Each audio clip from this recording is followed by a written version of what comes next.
United.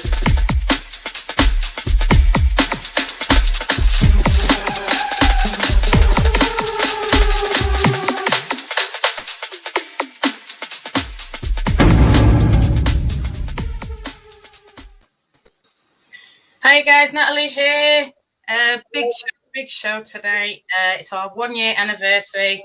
John is unfortunately having technical issues and he'll come in when he can. But I'm here with Rich Laverty from Reece Land. Rich, how are you doing? I'm good, mate. How are you? I'm good. And Reece, how are you doing? Thanks for coming back on the show. Good, thank you. Thank you for having me.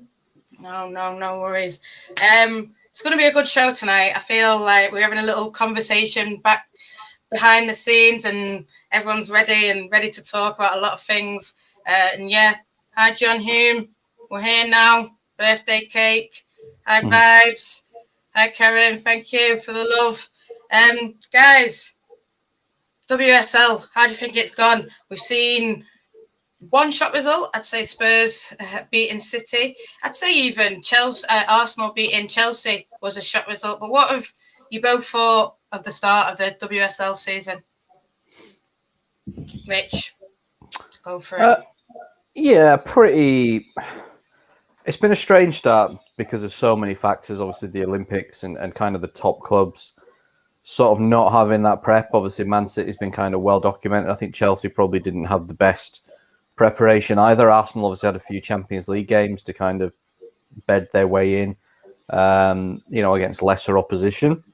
So it didn't hugely surprise me that Arsenal beat Chelsea. It definitely surprised me that Tottenham beat Man City. I actually think Tottenham have done well over the summer. I think they kind of went a little bit under the radar whilst we were talking about other clubs.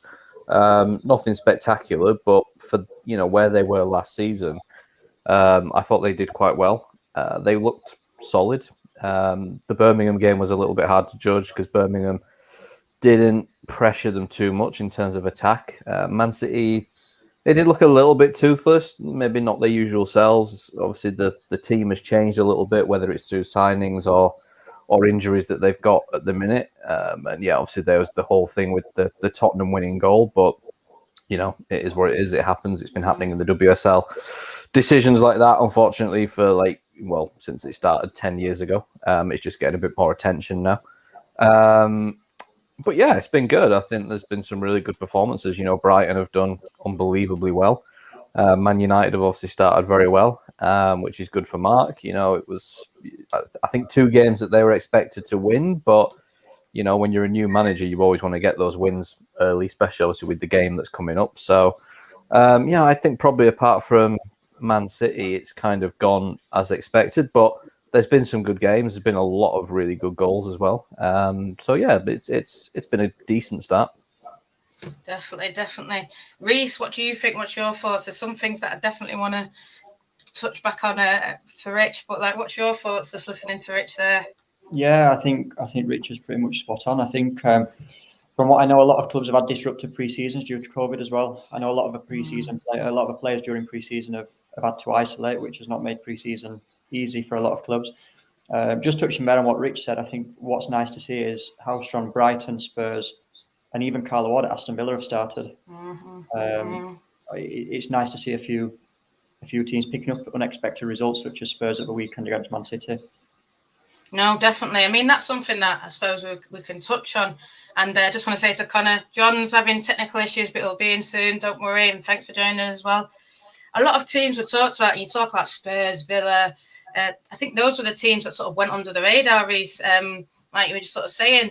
And I think more people were talking about your Everton, Leicester. They're going to do bits. Whereas, like you say, Spurs quietly went about their business. Villa went about their business.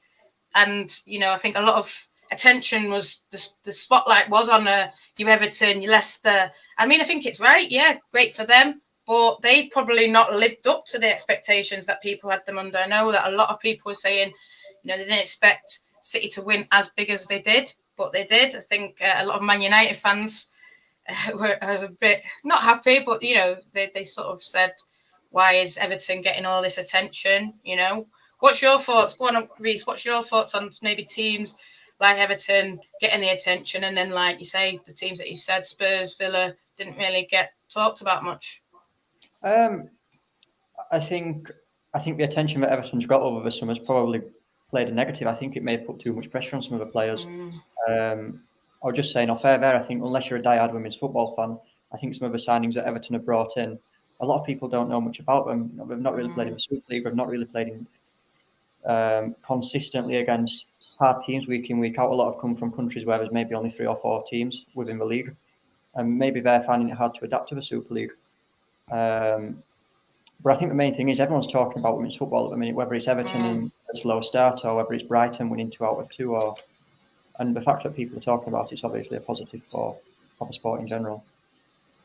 Yeah. Rich, what about you? I mean, this is sort of the reason why why you've come on, because I think you've sort of seen it as an attack on journalism, But no, what's your thoughts? Because I think the spotlight was on Everton and Leicester. And I say that the spotlight was put there by the media. Those were the teams that were talked about a lot. Whereas for me, Carla Ward, not talked about enough. Spurs, their business, not talked about enough.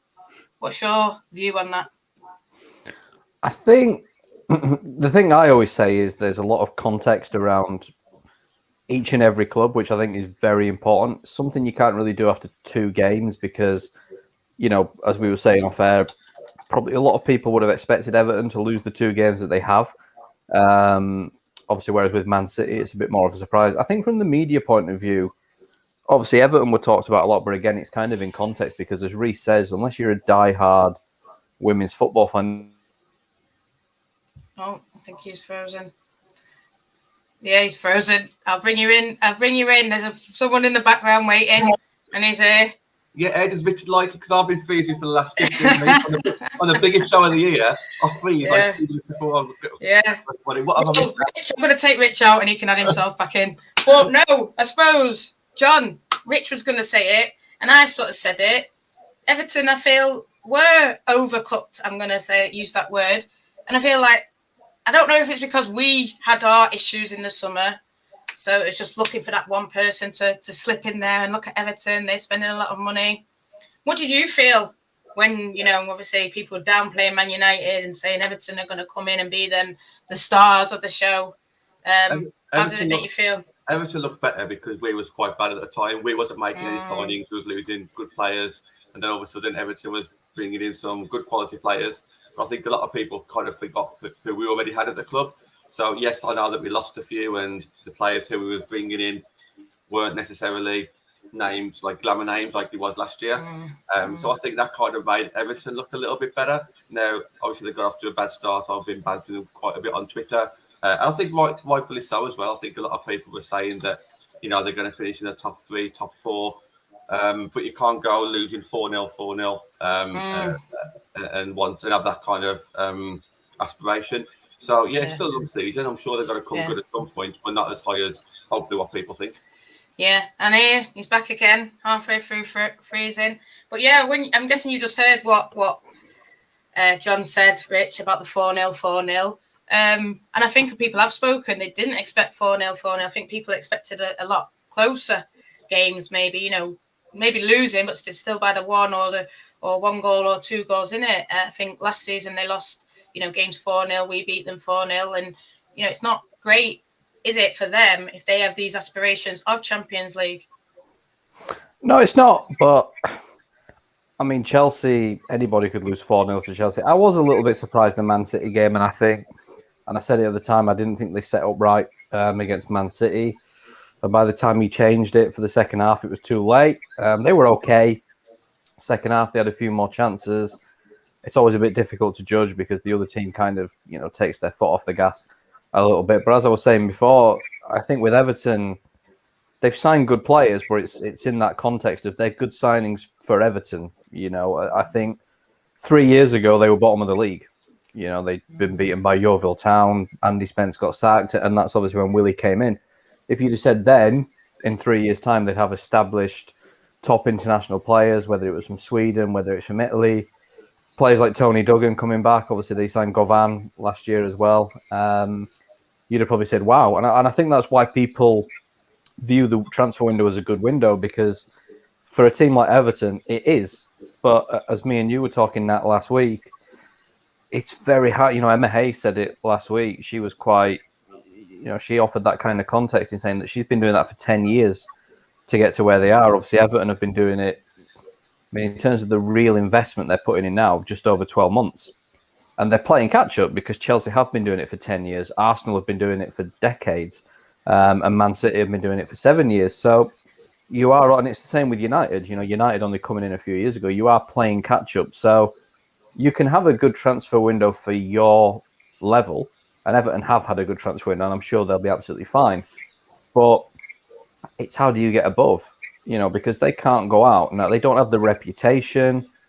They don't have that establishment in women's football to go and sign, Bunny Shaw or Manaru Ibuchi, or the players Chelsea have signed over the years, Sam Kerr, Pernille Harder. And it's, if you can't do that, how do you overtake? You can catch up. You can stay the same distance behind. You can do what they're doing now. But the reality is, the players they've signed are good players for Everton. Anna Onvegard, Natalie Bjorn, Aurora Garley, Tony Duggan. But would Man City sign them? Would Arsenal sign them? Would Chelsea sign them? Are they shopping in a different market? And that's the problem. And I agree with what Reece said before. He says I think they've put a lot of pressure on themselves. I think Willie Kirk coming out saying we are aiming for top 3. We want to be up there. I think keep that kind of in house, because then if you're saying that publicly at the end of the season, if you are 4th, 5th, even worse off 6th, people are going to say, well, you said you want a top 3. I don't mind the confidence, but I think unless you're absolutely certain that you're going to get that, I think it's a risk, because I don't think there's any certainty that you can. And Everton could go out and have a great transfer window next year and the year after, but how can you catch up? If Chelsea are spending $1 million, you might need to spend 2 million. If Chelsea are spending 2 million, you're going to have to spend 3 million. And that's what playing catch-up's like. So, yeah, I've seen a lot of people say, like the media were saying Everton were going to win the league and things like that. I'll be honest, I haven't seen people saying that. I don't think anyone sort of in the main women's football circle, media-wise, thinks Everton are going to win the league. I don't think there's any of them that actually think they'll be in the top 3. I don't. But I think they need to be pushing closer, because if they are pushing closer, they'll attract better players. So, yeah, I think, and it's the same with Leicester. No team's going to come up and have it easy. No team is. And, they were very good in the Championship last season. They should have been, obviously, going full-time and signing some of the players that they did. But it is a big step up. It's a really big step up. I think the Villa game was a missed opportunity. I think they should have got something out of that. They had a mad couple of minutes in the second half. They didn't look a million miles off. Like, they look like they can compete. And I do think they'll stay up.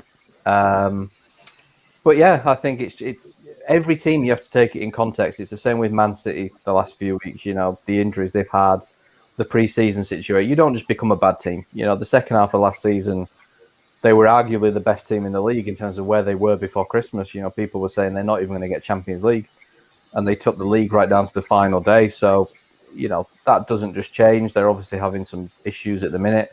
They'll be fine, just like Everton will be fine. But I think with every team, it's just about that context, and obviously sometimes with media and social media you don't always get that. So that's my view on it with Everton and a few other teams. But the league will sort itself out. What it looks like now won't be what it looks like at the end of the season. Generally, wherever there's a pattern in the WSL in terms of where the money is and where everyone finishes in the league, and I think it'll look pretty similar at the end of the season to what it usually does.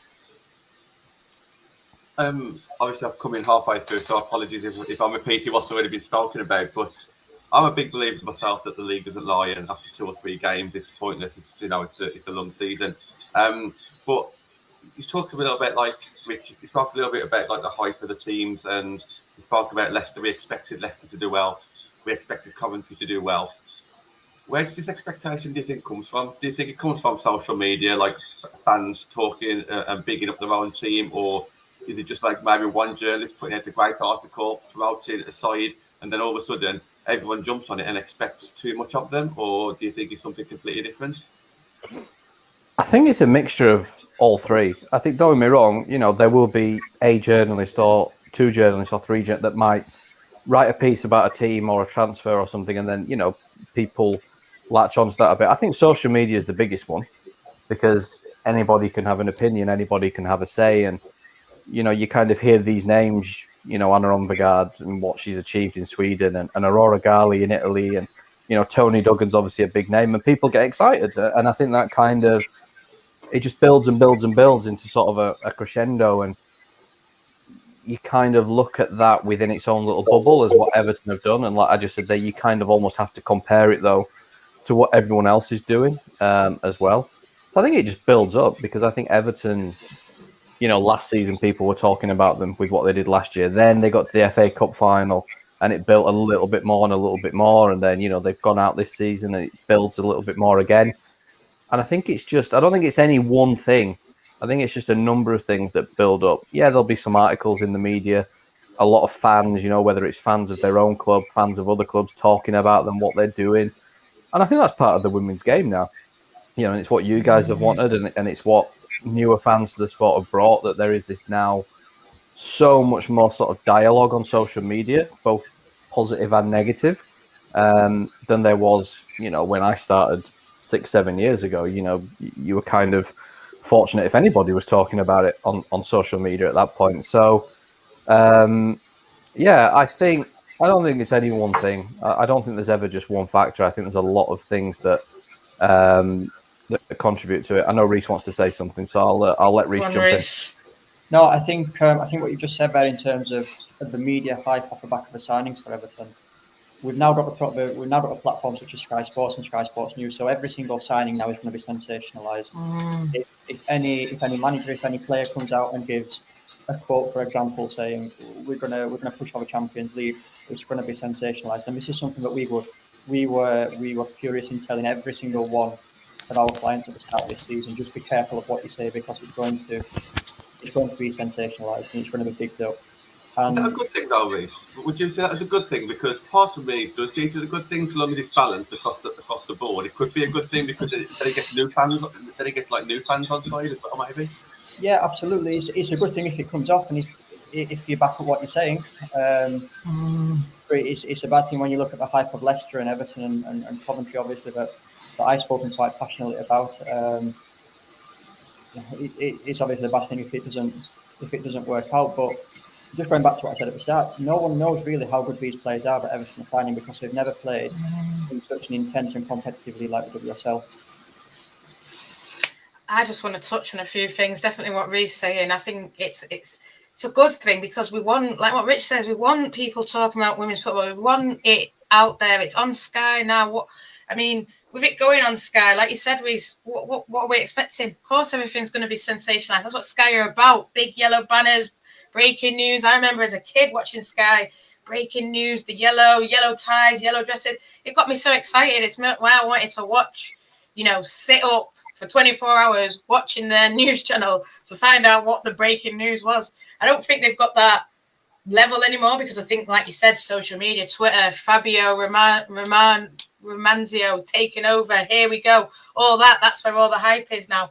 But I think women's football needs that hype to grow. I think when I remember when we first came in, when I say we're Man United, there was nothing. You couldn't barely find a match update, when we were in the Championship. And there was definitely nothing. There's a bit more for WSL, but there was no reporting on the Championship, not whatsoever. And I remember maybe a few journalists started to turn up at the end, when we'd won it, but no one was watching what we were doing. And it was great. It was great because I think as United fans were like, no one's talking about it, no one's talking about it. Everyone was like, well, do it up in the WSL. Then we came up, got fourth, back to back. Really, last year we're disappointed that we got fourth. But I think it's just something that I hope John don't mind, but I'm pulling up this comment. Everyone says City deserve what they've done. And I think, I think really the FA don't get enough credit. And I'm someone who really criticises the FA, but FA did the FA player. They got the sales from Sky, and then people are saying City deserve it for what they've done. And I think people forget that City came in sort of how we did, a lot of money, threw the money at it, bought a lot of players, bought a lot of the England players. And then what have they done in a way? They've won one WSL, they've gone to a semi-final they've won a few FA Cups, but they've not sort of, I think, they're bringing through youth every day, they're doing this and that, they've changed the structure of youth. I mean, I had Deborah on and we're talking about Man United maybe adding in different layers, like under 12, I know they already have it, but, adding lower layers. I know Arsenal have done it, but adding like an under 18s team, things like this is what needed for the development. And I'm thinking Chelsea, City, what do? They go out and buy the big players. That's great, but look at their academies. What are they doing for grassroots? I mean, I'm not saying they're not doing anything, but all this, they deserve this kind of protection, it feels like, from some fans. Because, I don't know, they're Man City and they've been there a long time. And, yeah, we should always, Arsenal have been there the longest and they should get respect. But it's this kind of, we can't talk bad on them because they've been there for 10 years. But they're doing quite bad at the minute. Real Madrid showed them a thing or two in the Champions League. And then Spurs have gone and shown them up in the WSL. But, I mean, yeah, VAR, but really they should have been 2-3 ahead. And that's what I think people are getting annoyed about at journalists, because they'll speak about one team in a certain way and then another team in another way. And then that riles up, say, rival fans. Yeah, why are you still praising this? But that's what I think. I mean, I just love to hear, I suppose, John, Rich, Reece's thoughts. I know Rich probably have a lot more to say. No, go on, Rich. You start off on this one because I've got a couple more things to mention a little bit shortly as well. Yeah, I think from the media side of things on that, it's, and again, I said this to Nat the other day, it's sort of supply and demand. Like, I think like when it's a feature or an interview or something, like a journalist might go and pitch that idea to, their editor, newspaper, something like that. I think when it's current, when it's a game, when it's sort of a new story, it comes more from the paper. It comes more from the editor saying, go and do this, go and do that, because they know, they're monitoring every single article that ever gets written. They know what does well, they know what doesn't. So you talk about Man United, for example, in the first season, there was obviously a lot of coverage when United came in, like the initial announcement that they were, going to join the championship. Then when it was announced Casey was going to be the manager. And then I remember when the squad got announced, it was massive. Like, everyone was talking about it because it was a big news story. And as you say, then during the season, it kind of there was a lot of coverage around the first game against Liverpool in the Conti Cup. There was a lot of journalists there. I was there. There was a lot of media coverage because it was Man United's first game. It was a big story. It's not a big story when you're beating London Bees 9-0. People aren't quite as interested in that because that's what's expected, and it's not kind of got that glamour. And then when you come up to the WSL, like you say, it kind of resets. You get the first Manchester derby, you get the first game against Arsenal, you get the first game against Chelsea, for example. And then with Man City, it's kind of, okay, on Sunday, where's the story? Was the story that Man City had lost bigger than the whole hoo-ha around VAR and the handball and things like that? That's what's going to get talked about because it's so current. I think you do get critical coverage. I think it could be improved a lot. I think we don't often focus on it enough. But again, it's supply and demand. In the men's game, every newspaper's got 10, 15, 20 journalists, across their football coverage. In women's football, every newspaper has, one, maybe two. You look at the Times with Molly, The Athletic with Katie, The Guardian with Susie, and they're kind of doing everything, and they have to obviously prioritize what's working. And Nat says to me, why do people talk about Man United so much? And it's because you guys want to read it. At the end of the day, there's a lot of Man United fans, and once the newspapers and the websites, they work out that the Man United articles are getting read more than Everton or Tottenham, they're going to commission more of them. Because what you got to remember is every single time one of us writes an article, and it's not so much relevant for me because I'm not really like a news journalist in terms of what I do now. I don't work for a newspaper, but every time someone writes an article, they're being paid for it, and that money is coming out of a newspaper, or it's coming out of a magazine, or it's coming out of a website, and they have to justify that. It's like anything. You pay money for a footballer, you have to justify it. And, if they're thinking, okay, we're making money back on Man United articles more than we are on Tottenham or Reading or West Ham, that's what they're going to do, because they've got to make that money back that they're spending to actually commission them, whether it's right or wrong. I mean, it's the way the media's been going for a long time, for newspapers to sort of survive. And obviously you've got online subscriptions and everything like that, especially with The Athletic and whatnot. And that's kind of what it is. So when people say like, oh, there's not a lot of coverage of this or there's too much of that, I think it's supply and demand in terms of what the papers know people want and what people are clicking on. But it's also the fact that still we are way behind the men's game in media coverage, way behind. And it will take years and years and years to catch up until, I don't really foresee a day where like a newspaper has a dedicated club reporter for every club, where the Telegraph or the Guardian have a Man United reporter, a Man City reporter, an Everton reporter, a Reading reporter. I can see though, Rich, them having a Northwest reporter, a Midlands reporter, and a Down South reporter for each woman. I can definitely see that. I think that would be the next step. But even then, if you have a London reporter, they're still covering Arsenal, Chelsea, West Ham, Tottenham. Potentially there's half the Championship are in London as well. So, even then, you're still going to have to prioritise in terms of what people can do. Trust me, like the people that I work with are great at what they do, but they can only do so much. Like they can't be across everything. So it kind of is, okay, we could criticise Man City, we could talk about Gareth Taylor, but, if we're being told to write about VAR, that's what we've got to do. So it doesn't always come down to like the media's preference in terms of what we want to write. It does for me, and I'm fortunate in that because I'm freelance. But for them, more often than not, they're probably being, nudged in the direction of what, their editor wants them to write because they know that's what people are going to read. I just want to say one thing. The negative stories about United will go quicker than the positive ones about United, but then there'll be no negative stories about anyone else. But then go on, John.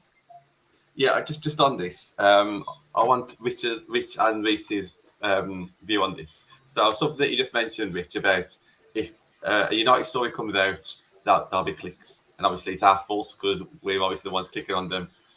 If a stupid story comes out, we'll still click it, we'll still talk about it, we'll hype it even more if need be because it's still a story, it's still a United story. Do you think, like, as a whole, it doesn't matter what the answer is, that our fan base is a little bit silly for doing that because we're like kind of bringing it on ourselves? Because part of me thinks that we are silly for kind of feeding the stories, but another part of me thinks that it's good because we enjoy it. We enjoy the rumours, we enjoy talking about it, and we enjoy seeing where it goes. And a good example of that is Reece, one of your clients, Rio Hardy, was pictured as Old Trafford with a United top on. She was on the move. We kind of thought, yeah, there's a possibility there. We need a striker. She could have been brought in. We knew that it was unlikely, but it was a possibility. We was all over that. We really enjoyed it, but we still kind of knew that it probably wouldn't happen. But what are your guys' thoughts on the way United fans react to all this kind of media hype and, rumours? I'll just start with that in terms of Rio Hardy and the Manchester United rumours.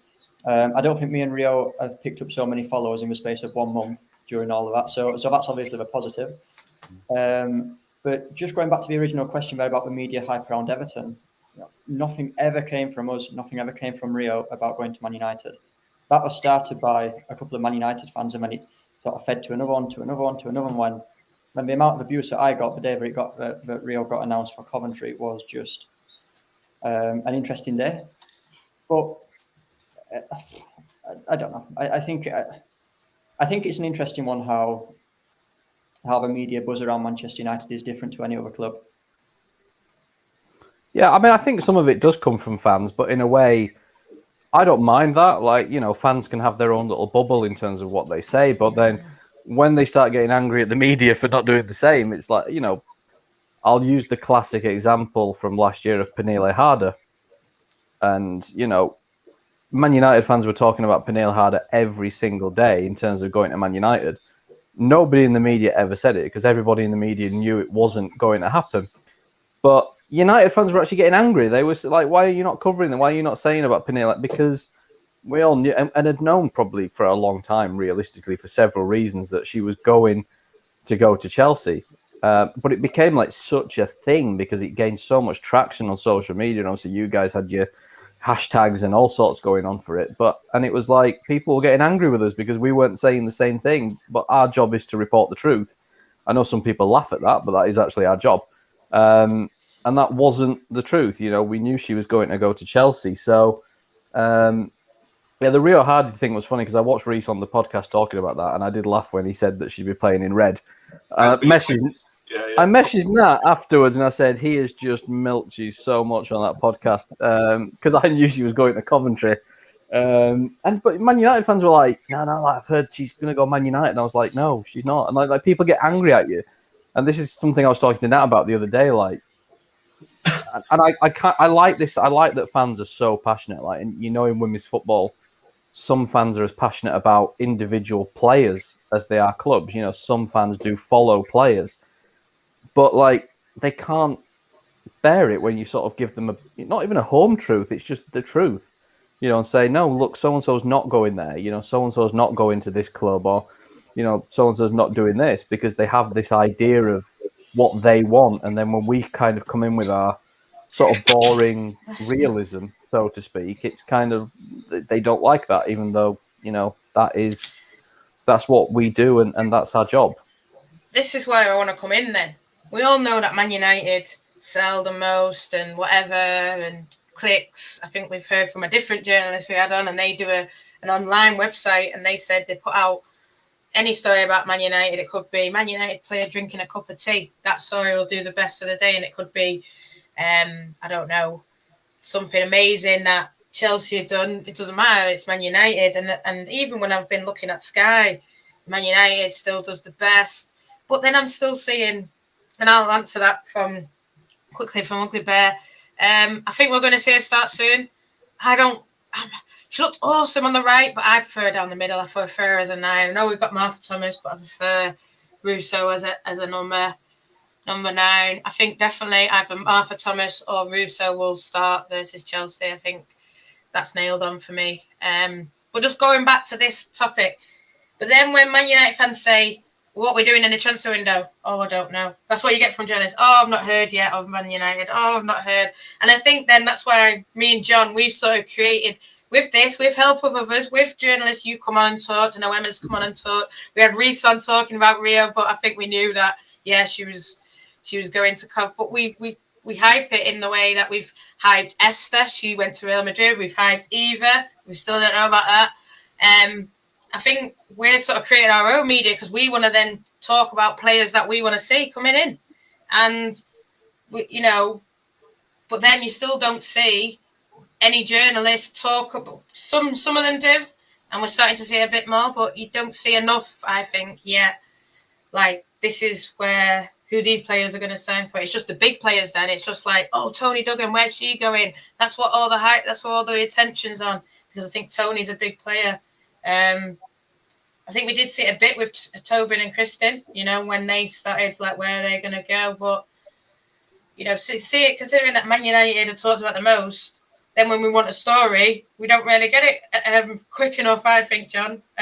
So just, Reece, I mean, you're an agent. Surely if you know your players going to Man United, or if you know players if you're talking to Man United, would you not want that to go out? Because, like you said, it's gonna boost it a bit more. It depends where she's going. I mean, the rumours about Rio Hard going to Man United is going to get a lot more attention for Rio Hard even if we leak that she's going to Coventry United. So it can be swings and roundabouts, which is why we never came out. Rio never came out and said, no, I'm not going to Man United. We just sort of let it run because we're picking followers up every single day. Everyone's talking about Rio Hardy. So you look at that and you can sort of spin it into a positive. You've just said there that a lot of journalists were like, we've not heard from Man United. Now, Rich, tell me if I'm wrong on this, but I would think any half-decent journalist can find out just about anything if they're asking the right people. So maybe if a journalist are coming out and saying, again, Rich, tell me if I'm wrong here, but if a journalist are coming out and saying, we're not hearing anything, we'll go and ask someone else.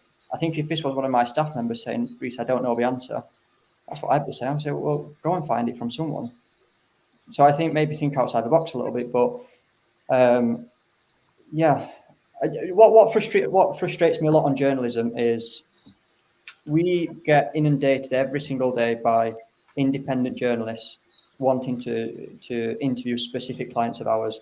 We always respond with the same thing. If you want to interview one of our players at Leicester, also run an interview with one of our players at Coventry. If you do the interview with a Coventry player, then we'll give you the Leicester player. 95% of journalists we never hear back from because they don't want the Coventry players. They don't want the Watford players. They want to go straight in at the top and start interviewing the biggest players in the UK. doesn't work like that. But again, Rich, tell me if I'm wrong on that. Yeah, I think with the first one, like, it's funny because me and Nat have this conversation during the transfer window about every single day, and she's like, "Rich, why have you not heard anything? Why have you not heard anything?" Because I don't work for a newspaper or a website. You know, I don't. It's never been my job to write transfer stories. Sometimes I hear them, but I don't go searching for them particularly. When it gets towards like deadline day and stuff, I'll go around various people and say like, "What have you? You know, is there anything going on?" But like, it's not what I get paid for, so like, I don't. You know, and I'm busy enough as it is with Sheffield United during the summer with a part-time level when you've got 10 players going out and 10 players coming in. As Reece knows, in the Championship, the transfer window's mental. So when you work for an actual club and you're in that, a lot of your time's taken up by it. I think, again, it's supply and demand. It's what word, you know, Nat says it there. You know, when it's Tony Duggan, someone that people have heard of, someone that people know about, Tobin Heath, Kristen Press, you know, Alex Morgan, things like that. People do talk about it because newspapers want it. You know, they want to talk about Tony Duggan. They want to talk about the biggest players in the world. When it's Ivana Fuso, you know, even Ona coming in last year, you know, yeah, again, like Reece says, people in the game that would have heard of them, but casual observers, you know, who are seeing an article on social media, they're not going to have heard of them. If they see Tony Duggan's name, Steph Horton's name, Ellen White's name, you know, all the big US players, they're going to click on that because they've heard of them. So, yeah, everything, like I say, it comes back to that sort of supply and demand in terms of what people want to read, but what newspapers also want to pay for. And, yeah, you know, what Reece said there, obviously, about journalism. Yeah, again, because newspapers don't want, with the best will in the world, and it's the same with us at Sheffield United, you know, we've got a couple of players that have good stories and that have done interviews with people. But, you know, there's a lot of players in the Championship newspapers are not going to pay for, you know, but they will pay for players in the WSL that people have heard of and that people want to read about. So I get the frustrations from like agent side and club side. The funny thing is as well, like I speak to a lot of agents, and agents are usually the ones that will tell you the transfer stories, but they will say, "Oh, it's off record," or "Don't say this." Reece is actually quite good, to be fair. But there are other agents you'll talk to and they say, "Oh yeah, I've heard so-and-so signing this player and that player," and then they say, "Yeah, but don't say anything, like, you know, keep it quiet or keep it off record." And you think, well, you know, I can't do anything with that. And obviously, like, you blow your contacts if you do. So you kind of have to play the long game a little bit with that. I'll tell you what you could. Go on, Reece. Sorry, I'll just add on the back of what Richard just said there. If a club doesn't make us sign a non-disclosure, then the club's obviously happy for it to get leaked before it gets announced. And that's my view on it. You know, a lot of clubs now do make us sign non-disclosures, but if a club doesn't, then they're at risk of it coming out anyway. I'm guessing Man United to make you sign a non-disclosure. But I would just say, tell us, we'll just leak it. Not leak it, but we'll just... I'll tell you what, wait till Steffi Hardy moves next summer. He'll be at it again. He'll have another summer. Yeah, come on here. We'll talk about it. All your players, Reece. Steffi Hardy's going to Barcelona. Well, no comment, maybe. Maybe January. On that though, Reece, if ever we get a Leicester player on here, we'll happily have your commentary player as well. We'll have them both. We'll have them both at the same time. We won't say no to a commentary player. No. Now, so we move on to the Championship a little bit. I don't know if we've talked about that just yet. We just mentioned Coventry. We spoke about hype. We got a couple of lads who come on off United WFC. They was kind of tipping Coventry to do really well this season. 3 games in, not so great at the moment. Liverpool, obviously, still early doors, you know, lingering mid-table. What are your guys' thoughts on like the start of the Championship season? Because obviously we mentioned, like, we all know how strong it is now, but there's just no easy games at the moment. You know, Sunderland at the top there as well, and Rich, Sheffield doing really well. That's not too surprising, but they've started off really well. Just what are your thoughts, Rich, just on the start of the Championship season? I'm gonna let Reece go first because, as Nat says, I'm sat in the dark, so I'm gonna go turn my light on. Yeah, I think I've stood by this point now for 2 or 3 years. So the Championship's a lot more interesting than the Super League, and if you ask a lot of people in women's football, they'll stand by and they'll agree with me on that point. I think when you look at the league table this year, I think every single club's beaten a club and everyone's lost, and that's where the excitement comes in because it's so unpredictable. But because it's now a full-time league, anything can happen. And you know, I'm sure a lot of clubs in the near future will be coming out and saying, "Yeah, but this club's got more money to spend than us." And and they'll be starting to throw maybe a couple of excuses out there. But at the end of the day, the Championship, in my opinion, is the most evenly played market out there. 100%. Just on that, Reece, you put a tweet out. I don't know when you put it out, but I saw it last night or today about players going to a different team and all of a sudden they feel like revitalised, and all of a sudden just because they'll play for a different manager, they play better. Do you kind of see that in the Championship, especially maybe with Coventry or other teams who are doing really well? Have you got any of, like, maybe your clients, you don't want to maybe mention names, but can you kind of see that in the Championship this season? Is that why maybe teams are expected to do well and they're not doing well because they haven't settled? But then you've got other teams where the manager has settled the players in really well and they're actually not exceeding expectations but kind of adapting quicker to the new team. Oh, absolutely. But I think that just goes for all levels, not just the Championship. I put a tweet out the other week actually and said, all players want is to be loved and respected. And if you give them that, they'll run through brick walls, and I stand by that point. But the amount of players that I represent, and when I have catch-up meetings, I say, oh, how's training, how's the environment? I've noticed that you've not played the last couple of weeks. What's the manager saying? What's the feedback? The amount of players that come to me and say, Reece, the manager doesn't even say hello to me on a morning. I can go 2 weeks and not even speak to the manager, but not even saying hello when you get into work. Now, can you imagine going into an office and your colleague's not even saying hello to you, or your boss not saying hello to you? And it's just minor details. And then managers come out and wonder why sometimes players aren't on their side and why players aren't performing and running through brick walls for them. It might be because you're not even saying good morning to them when they come into work. I don't know if that sounds a little bit petty, what I've just said, but... No, it doesn't. Reece, I work in retail and I know managers who don't talk to their colleagues, not so much to the company that I'm with now. It's a fairly small company, but there's big companies out there that wouldn't even be able to tell you their staff's surname. And so, and I'm very different to that. So I thoroughly agree with that, Reece. Go on, that. Yeah, no, I mean, just what Reece is saying, I don't know what he's talking about, and he probably won't know what I'm talking about, but I've heard teams where they don't talk to each other, the players, and then I've heard teams where, they get on and they just think it's those little things. They can either like foster a we're going to do it anyway, or, like you say, you just sort of, you don't see the best player that you should see. And I think every player is different, so every player reacts to things different. But yeah, it's a strange thing to see, really, especially like if a manager signs someone and then if they don't speak to them, it's even stranger. But yeah, just like backing up what Reece says, really. Rich, your lights on. What are your thoughts on the Championship so far and Sheffield? It's been great. Like, I mean, we had a team meeting the week before our first game, and we sort of talked about short-term aims and where we wanted to be after kind of the first month. So obviously after the first 4 games, and we've played 3, and I won't say what those aims were, but we're sort of roughly on target for them. But the one thing Red has said was nobody will win their first 4 games. Nobody will.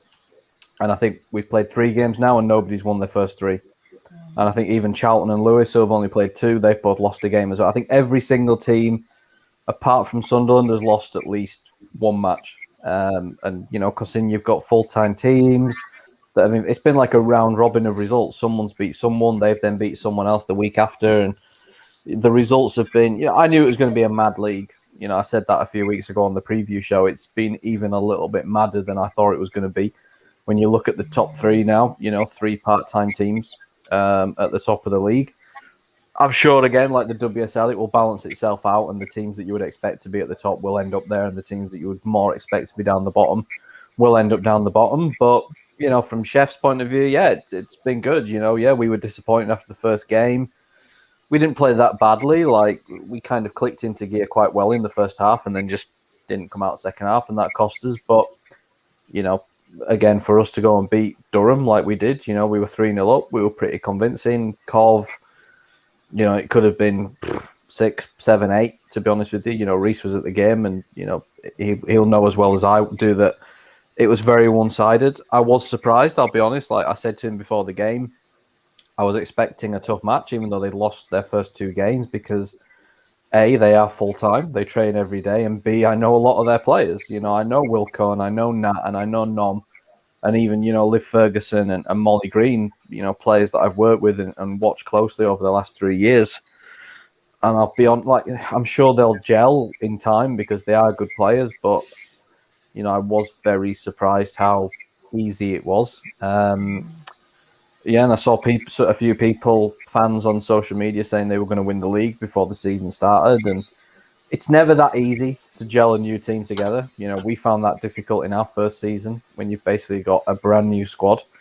It takes a little bit of time. The difference is back then you had that time, now you don't, because the league compared to, well, you guys know when Man United were in it, there were some very weak teams. And yeah, it's great. And, again, it comes back to, I'm kind of on the other side of it now in terms of that supply and demand. The newspapers aren't talking about the Championship, and they're not writing about how, Coventry have had a bad start and, or Blackburn have had a great start, or Sunderland or Sheffield United. And that's kind of, it's understandable because people aren't, probably in a position where they want to read that every week at the moment yet. But I hope it does. I hope it gets more coverage because it deserves it, because it is, by whatever reason it's happened, it has turned into very quickly, one of the most competitive leagues, I think, anywhere in Europe. Yeah, 100%. I agree. And I think for me, I was someone who thought Coventry would win the league just based on the players they were signing. A lot of those names that you said there, and Rio, and, Wilco, top goal scorer, back to back, Molly Green, someone who scored a lot of goals in the Championship. And yeah, I'm shocked by their results. I know the Coventry managers sort of said they were the better. I'd not seen it but she said they were the better side and they were playing a lot better than what they were in the first game that John watched. So, and they still lost. So I think she's a bit, don't know where to go. I'm sure they'll be drilling them this week. But I mean, I think it's good that in a way that I've just come out and said I expected Cov to win. I think I expected them to win because I think they only just lost to Birmingham and they beat Leicester quite comfortably. And I thought, right, Norm scoring a few goals, Rio scoring a few goals. And yeah, you can't judge it all off pre-season, but that's what I judged it off. And basically on the signings. But I still thought, Cov would be there. I still knew Durham would be Charlton would be there. I still knew that Sheffield would cause a challenge. I think even you came on our show, Rich, and sort of said, you maybe not expecting to win the league, but you're expecting to be the same position that you were, maybe better, maybe second, and then hopefully in a couple of years the FA will put 2 or 3 up, instead of just the one. But I think because of the full time, I did expect Cov to do it. And then, like I said, they beat Leicester. So I did expect that. And I'll sit there and say maybe they won't now, but maybe they still will because, like you say, everyone is taking points off everyone. So it doesn't matter that they've lost their first 3 games. They could still go on and win the league. We don't know. And that's how crazy it is, this league. That's why I had you on the show saying why we love the Championship, because it's just, like, I don't know who's going to, Watford could come up to Sheffield and beat, and you wouldn't be surprised because that's the way it is. And I think Watford have been doing quite well, even though they've not probably got all the points on the board that they want, but they're still doing well for where they're at. And look at Sunderland, so I think any result, I even said to Courts, it's who's going to be the most consistent, and I'm surprised that but then Durham have come back after their defeat. It's crazy, and I just think that fans are always going to say what they think, and I suppose it's just on the teams to show it, really, isn't it? And that's what the Championship is doing. It's just showing why it's one of the best leagues. Yeah, absolutely. And I'll just mention one more thing about on Coventry. I think I stand by what I've said at the start of the season, and I do think the Coventry project is still one of the best in the country. You look at the start and they've scored 1 goal in 3 games, but they've got 2 of the most clinical strikers in the league. They've got Katie Wilkinson, that's more than proven in the Championship. They've got Rio Hardy, that statistically you cannot get away from the fact she's one of the most ruthless strikers in Europe. So they will not go through the whole season and not score goals. What you have to respect from Coventry is, and I know I touched on it slightly at the start of the show, but there's been no excuses yet from Coventry, which you have to respect. I mean, 2 weeks before the season started, and I don't think this is public knowledge, but 2 weeks before the season started, pretty much all their squad had to self-isolate for 10 days. They went into the start of the season with 1 friendly against Leicester, which they beat 3-0. So just to set the record straight there, to say that there's been no excuses come out from Coventry you have to respect. But they will not go through the whole season and not score goals. I know the performances so far haven't been up to standard, and like I say, Rich was at the game on Sunday, so he knows full well. But fortunes will change at Coventry, and I'm more than confident in that. I think that's good what you just said there, Reece, because we don't get enough of that. Even like at Man United, there's like decisions made, and we don't know why some of those decisions are made. And you just by coming out and saying that the issue with Coventry, all of a sudden now there's loads of fans out there that'll be like, oh, okay, and that kind of gives Coventry a little bit of respite and a bit of the fans a bit more belief again if they weren't aware of that. I think that's a good thing to kind of know these things and understand. Clubs might not want to release that kind of information because it is quite sensitive and they don't want to come out with excuses, but that's a valid reason, isn't it? And I know Man City haven't had many pre-season games, and we started a little bit earlier than them, and all these are legitimate reasons why maybe teams get off to a slow start and some get off to a good start, isn't it? Yeah. Yeah, exactly. Sorry, just to link it sort of into the journalist topic earlier, Man City, they're not having any pre-season friendlies before the start of the season is well documented because it's Man City and because it's a Super League and Sky Sports now behind it. No one knows about Coventry because, just going back to the point previously, majority of the journalists aren't covering the Championship in detail enough. What apart from Sheffield, what teams are you looking forward to seeing in the Championship, and who do you think could potentially rival the likes of Sheffield or whoever else who are now the favourites? Yeah. Well, and the man just touching on what Reece was saying and what you said there about the pre-season for City, and I know like self-isolating or whatever reason for Coventry, you can't control that. But for me, I think the pre-season games City could control that, and they could have had a few pre-season games. I think that's I don't want to be harsh, but it is a bit of an excuse, but it is a reason as well. In terms of teams in the Championship, Sheffield wasn't one that I wrote off because I think I've always gone. I mean, there's a Sheffield shirt above my head here, so I've always bigged up Sheffield, and Sheffield has always been like a second home to me, and Rich will know that, and Katie Wilkinson, all the players that I know from Cov were at Sheffield, and they were like my favourite players at Sheffield. So, I wasn't expecting Sheffield to get promoted, but now I look at it and I look at all the teams. I think Charlton will do really well, but I think Sheffield could be the dark horses that win it. I'm not saying they're definitely going to win it, but I think because they've been together for longer, that might hold them in better stead. I was really shocked at that they got beat by Blackburn. That might sort of play a part in them, and the fact that they're not full-time might play a part because I do expect Coventry to come good eventually. I do expect Charlton to up it again, so that's why I'm so big on Sheffield going full-time, because I do feel you have to be full-time to get out of that league. And I know Rich will come back to me and say a few things, but I think other than like the ones that we're doing now, London City Lionesses, they're sort of quietly going about their business. And I do really rate Watford. I think, it's going to be interesting. Sunderland is sitting top. And I know when we say we don't really hear about it, but on the BBC show, they're only showing the little games, but they're showing Sunderland top. And, I know where John, he's probably watching now, but no one expected Sunderland to sit top, and even though they might not going to get talked about, but they're getting shown on BBC, top of that league. That'll get a lot of people talking. Oh, Sunderland, But yeah, I don't know if I'm freezing, but it's interesting. It's interesting. It's really.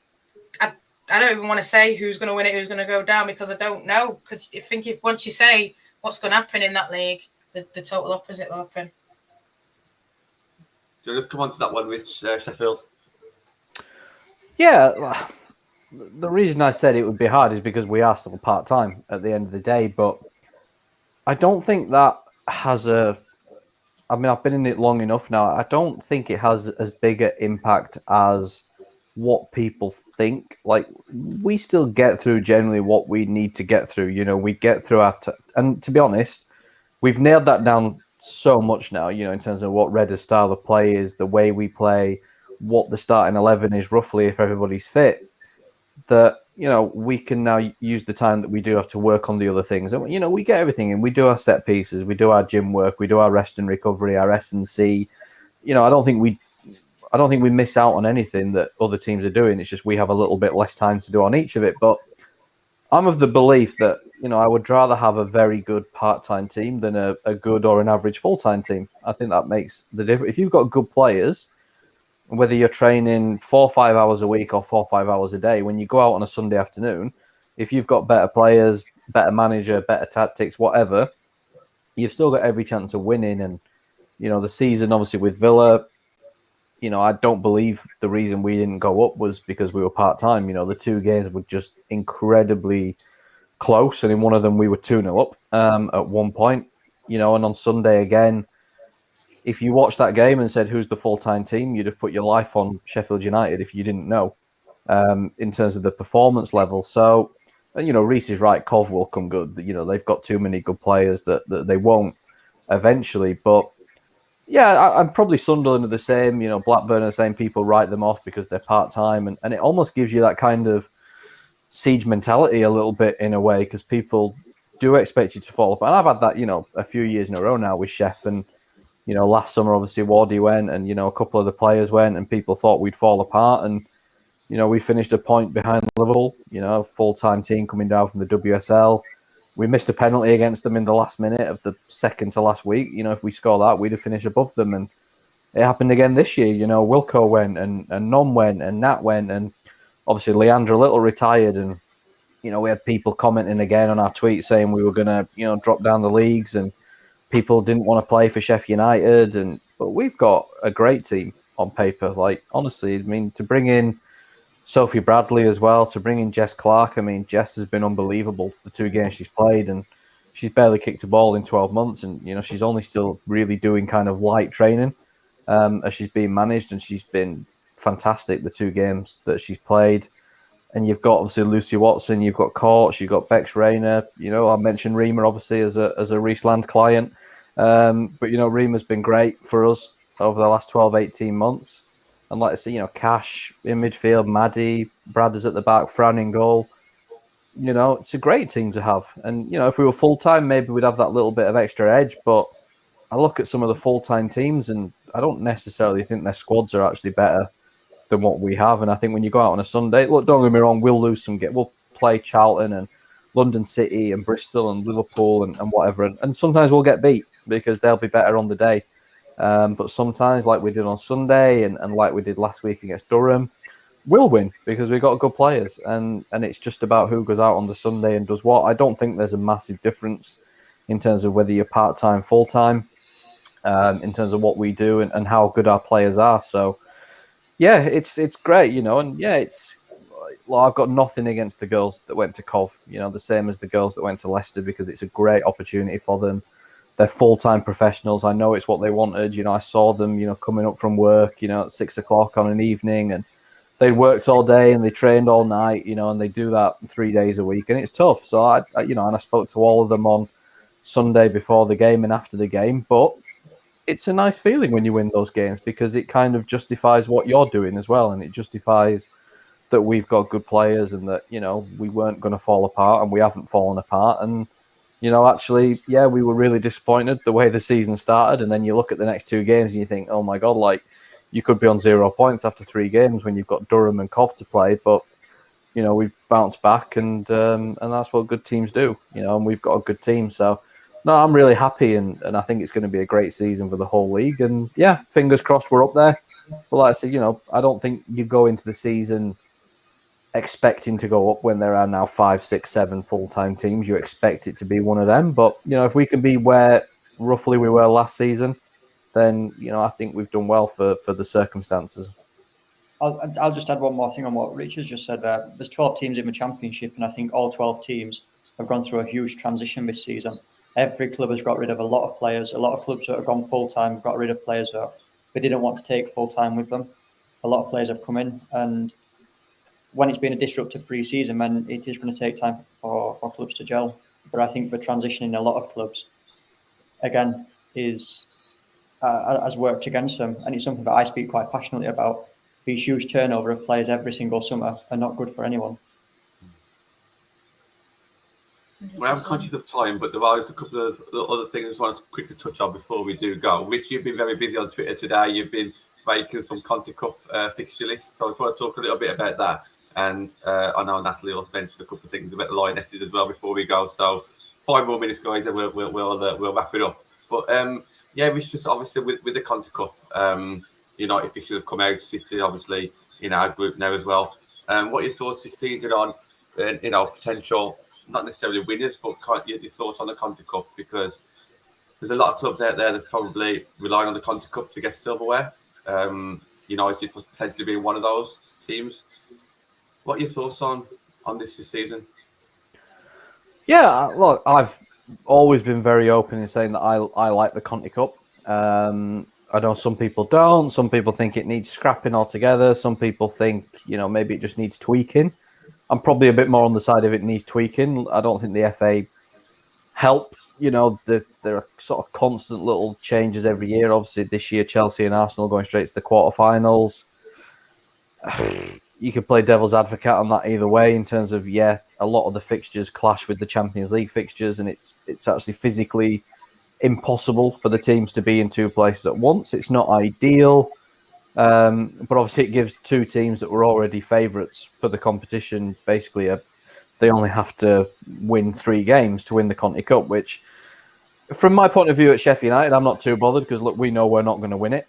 But the reason I like it, and I think a lot of the Championship clubs like it, and even some of the managers with bigger squads like it, is it just gives you more games. We still don't have a lot of games compared to the Premier League where you play 38 games a year. We'll play 22 league games, which is 2 more than last year, but especially the first half of the season where you don't have FA Cup and things like that, and you're not guaranteed in the Championship to get an FA Cup run.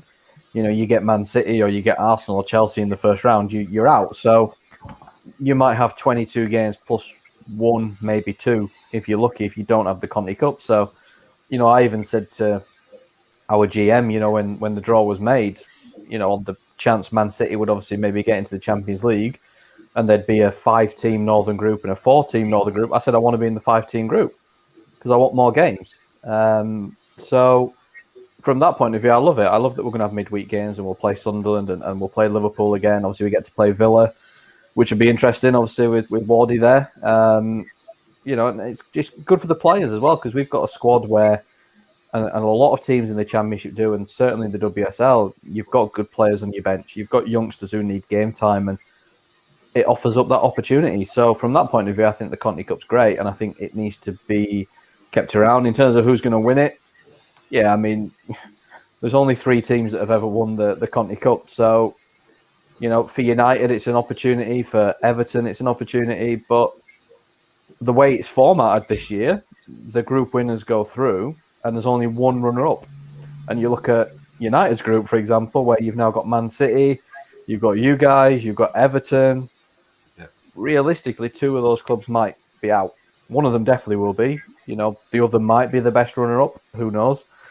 I think it's unlikely because I think that group where you are going to see teams take points off each other, whereas maybe the best runner-up is going to be a group where the top 2 run away with it and win all their games. So, if Man City come down out of the Champions League and go through, it's tough for United and it's tough for Everton. But, United are capable of beating City. Everton aren't. It depends, obviously, again, on priorities. Whether Mark rotates the squad, whether Gareth rotates the squad, whether Willie rotates the squad. I think a lot of teams will. I think you'll see a lot of teams rotate because it's not the priority. But that is why I like it. I love it at Sheffield United when Red has texted me the team before a cup game. We've made like 8 changes or something because it's just nice to see, some of the other girls on the pitch. And I'm sure it's the same for you guys. If you're playing, Durham or Leicester, you want to win, but I'm sure you also want to see Carrie Jones play, or whoever Ivana Fuso play.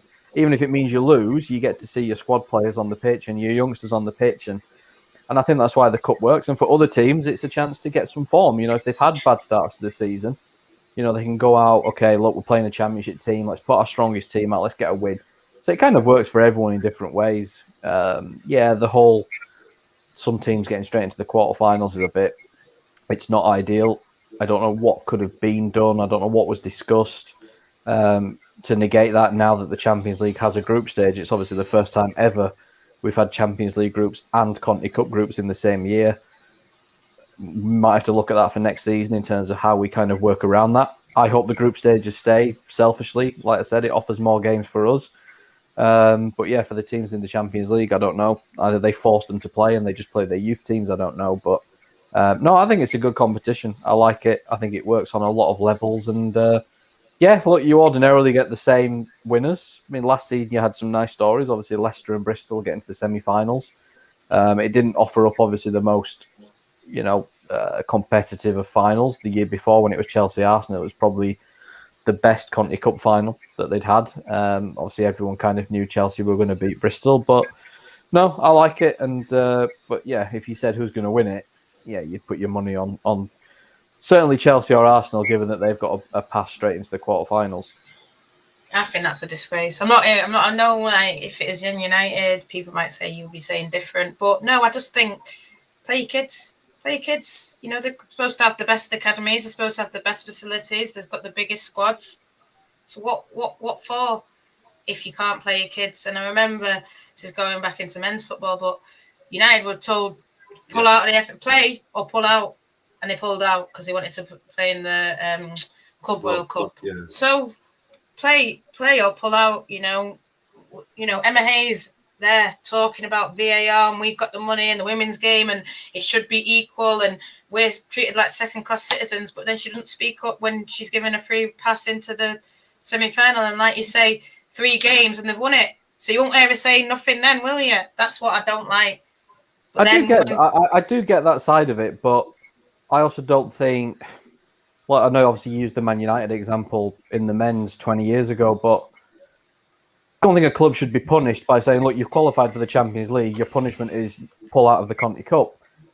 Should tell you what as well, Derby, they had no kids, they had to play their kids. And what did the FA say? Play.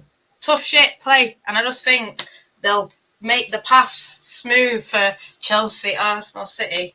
No, I think that would have been the better scenario to say, look, you've got big enough squads, put together your squad players, some of your youngsters, players coming back from injury, example.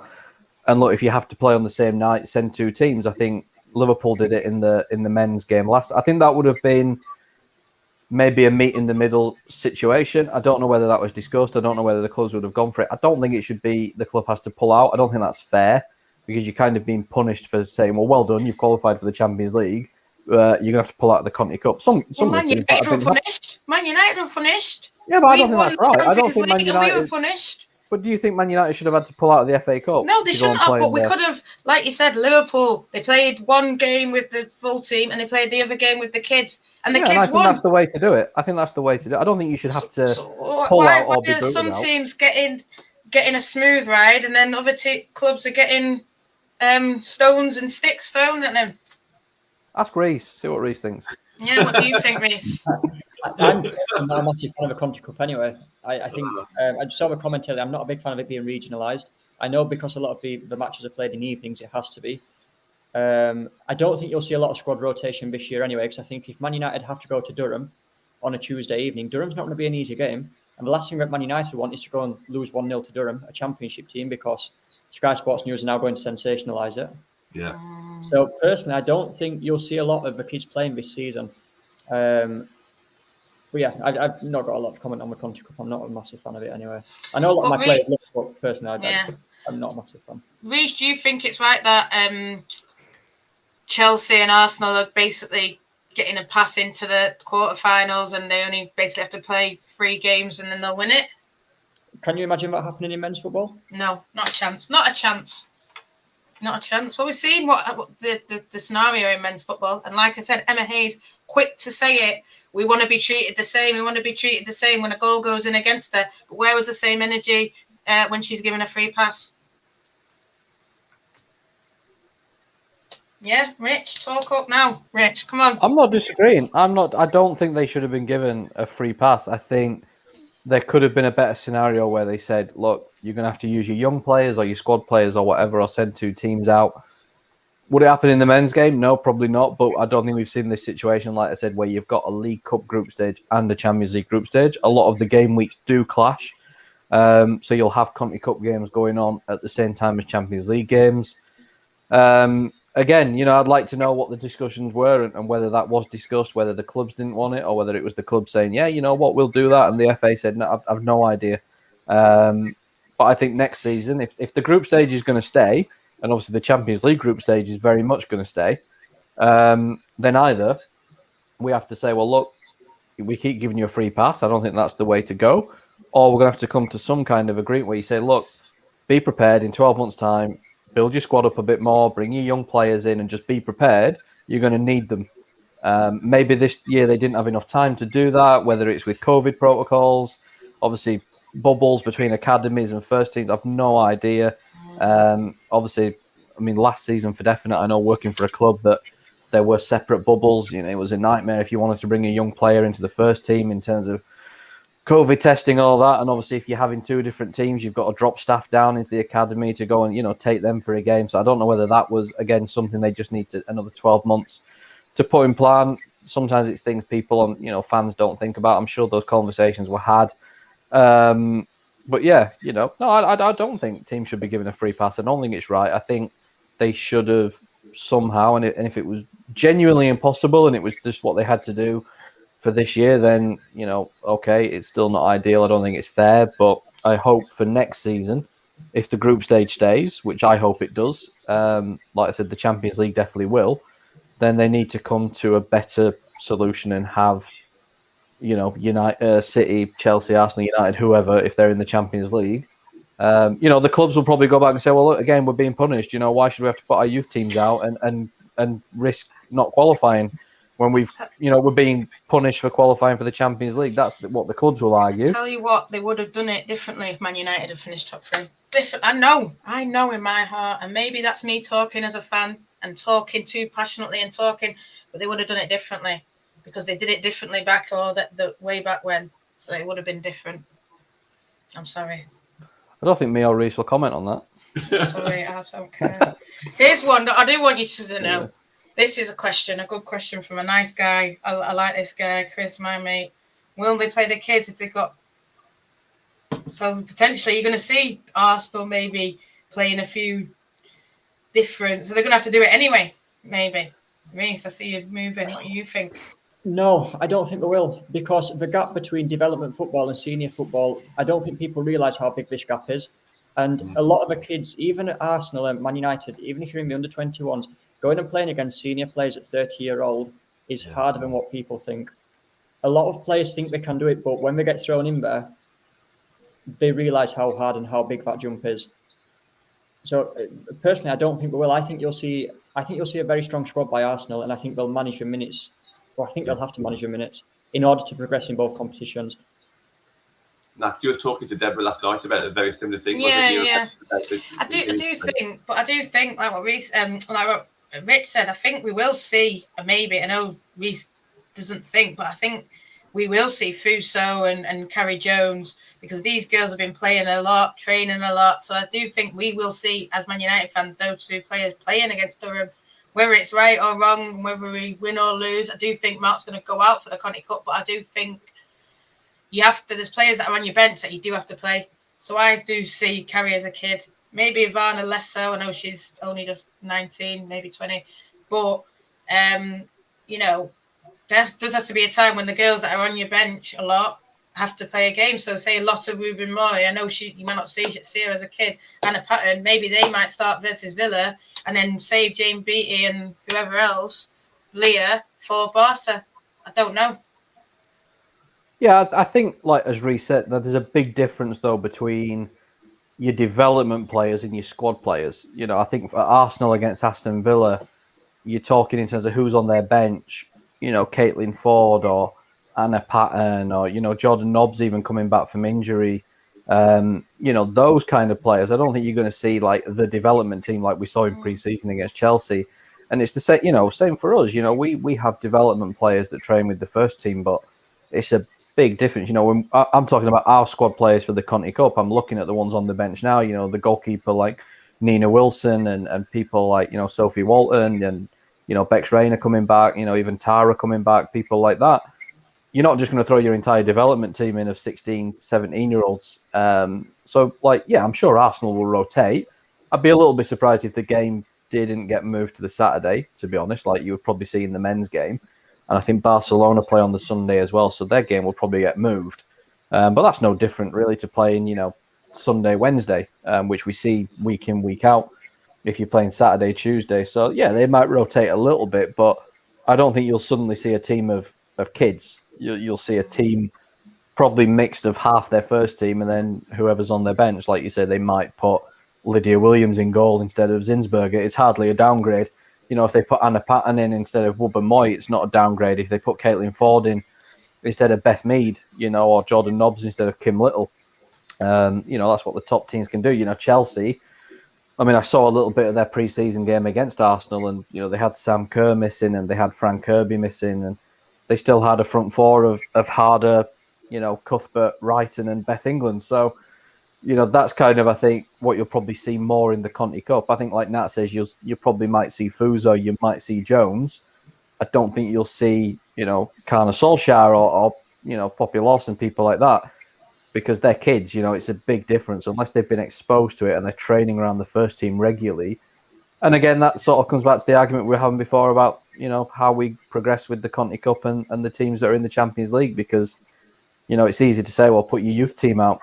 But as Reece says, it's a massive, massive difference. And it's not fair on those kids to expose them to that situation where they're not ready for it and they're getting beat, 6, 7, 8-0 potentially. So, yeah, I think, I'm sure Arsenal will rotate because Barcelona is an incredibly tough match. It's the toughest you could have right now, but I don't think you'll see a team of like teenagers. I think Rich Fair has just hit the nail on the head in terms of managers allowing players to come and train with the first team. A lot of managers will, if they speak openly and honestly, they will tell you they don't trust the development players. They only have a development squad because they need it to get into the WSL as part of the licensing criteria. But you cannot expect a 16 or 17-year-old player that's only used to playing against 15, 16, 17-year-olds to all of a sudden just come in with 1 day's notice and come and play against a 30-year-old that's 8 or 9 stone heavier than what she's used to defending corners against. It's bad for players' confidence. And that's something that we're quite passionate on in terms of managing players' careers. I just want to touch on that because I don't think it got enough coverage. Again, media. Gareth Taylor said, we didn't play pre-season because I don't know if he said I don't trust, but the way he said it was just like with disdain, I think. But it was just sort of like they're not good enough. And I just think, like you said, it was just sort of as if I've just got it because I have to have it. I don't really care about the academy. Whereas I think you saw with Man United, we had a full team anyway. We didn't have loads of team players going off to the Olympics, but we still saw Rebecca May, Jess Simpson, Niamh Murphy, Carrie Jones, who's played a couple of times, and there's rumours that she might be getting a contract. You still saw Tara Bone signed a professional contract, gone off to Sheffield. Maria Edwards is someone that I talked about on last night's show, who I think needs to be playing now. I think she played last year in Blackburn. She needs to be playing now. These are 5, 6 players that are in that I can class as our development team. Yeah, maybe a lot of them are 18, 19, so they're a bit older now. A lot of them have had exposure in the first team. But there needs to be something because, like you said, maybe COVID's the reason. But I don't see a lot of girls getting called up, even just to train. It's not good enough. And like you said, they shouldn't just have it just for the sake of having it. They should be, sort of maybe now that with this Champions League group stage, you're going to see it more because they're going to have to trust it. He's going to have to play him because I don't think you can keep getting a bye into a quarterfinal. In my opinion, you either get gone or you play it. And I'm not saying, like you said, Fuso, Tara, Carrie, these are considered all sort of development age, but they're playing training every week against, your Mannion, your Alessia Russo, Katie Zillan. They're playing against international players. So maybe they're a bit more ready than, say, if we just picked up a Poppy Lawson or picked up an under-16 player. Whereas in other clubs, I think Villa do it great as well. A lot of their players coming through a lot of time. Freya Godfrey, she's, I think that's how you say her name. She's basically someone who I saw in 2018 18 or 19, even 2020, I saw her play for Birmingham. She went over to Villa, bang, she's in their first team, pretty much. She was playing the other day versus Birmingham. She's playing the other day versus Everton. And she's ready for first team football. It can be done if you, like you say, if managers want to do it. This is something that as agents, every agent will have different opinions on how to manage players' careers, but I'm under the illusion, and I speak quite openly on this.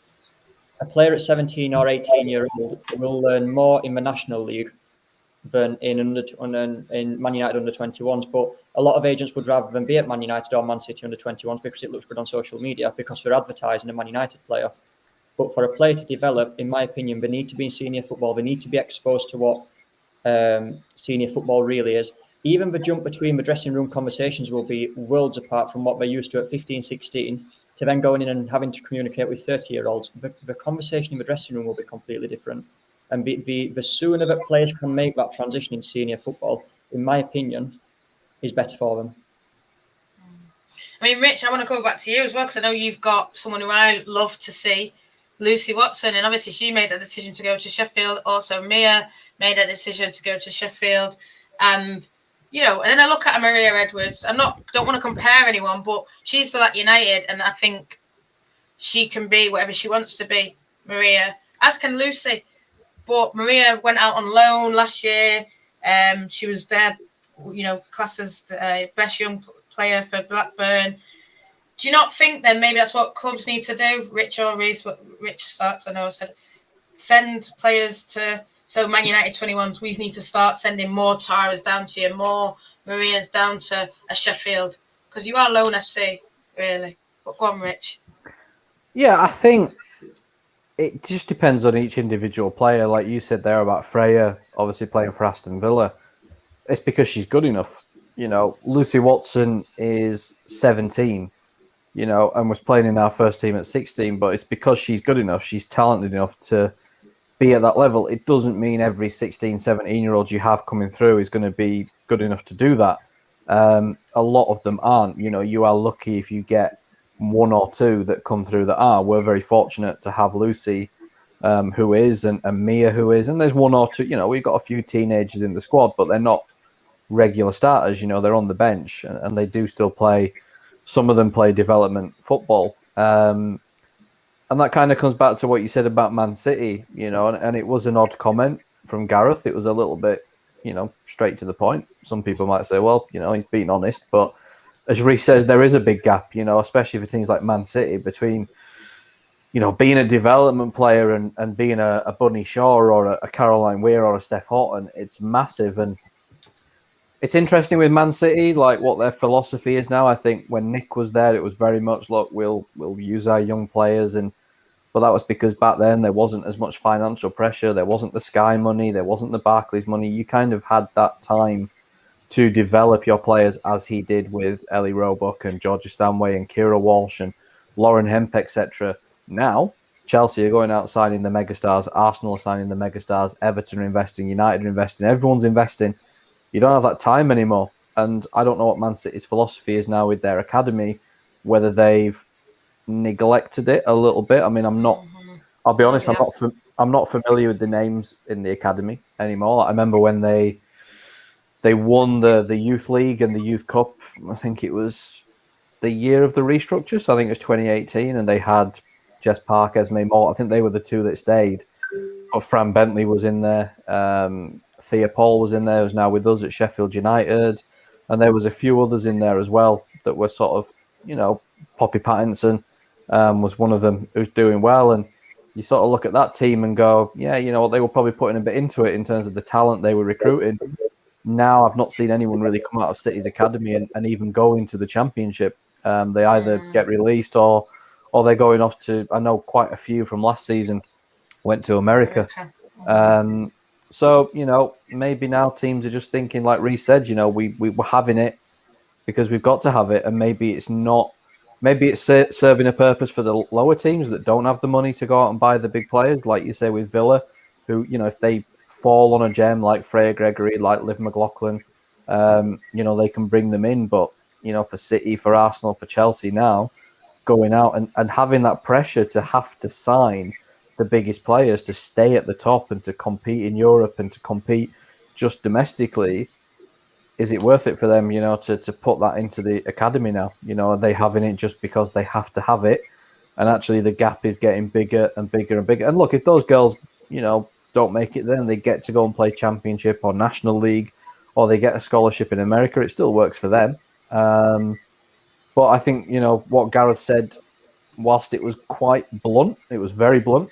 There probably is an element of truth. And I think, Reece says the same, that I think for the big teams particularly, the gap between the devs and the first team now is just absolutely massive. And unless you are a super talent, like in terms of our, the setup from our devs to our first team, like Lucy, who can come in and make that step up, but it doesn't mean everybody is going to be able to. It just depends on the player's talent. But I think, though, for me, Man United is about bringing through youth. And I think Tara, like I said, I want to see Maria. I mean, I will tell you now, and I know I do want to win the Conti Cup, but I do want to see Maria Edwards play.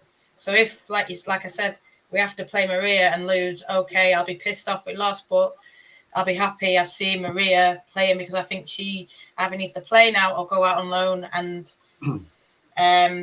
that's how blunt I'd say it. I say the same with Carrie. Send her out on loan. I don't know why they didn't. Go on, Reece. I think I represent numerous managers across the Super League and the Championship, and every manager's now on targets. So unless a player can come in and hit the ground running straight away, not many managers are given 3 or 4 years to develop a player.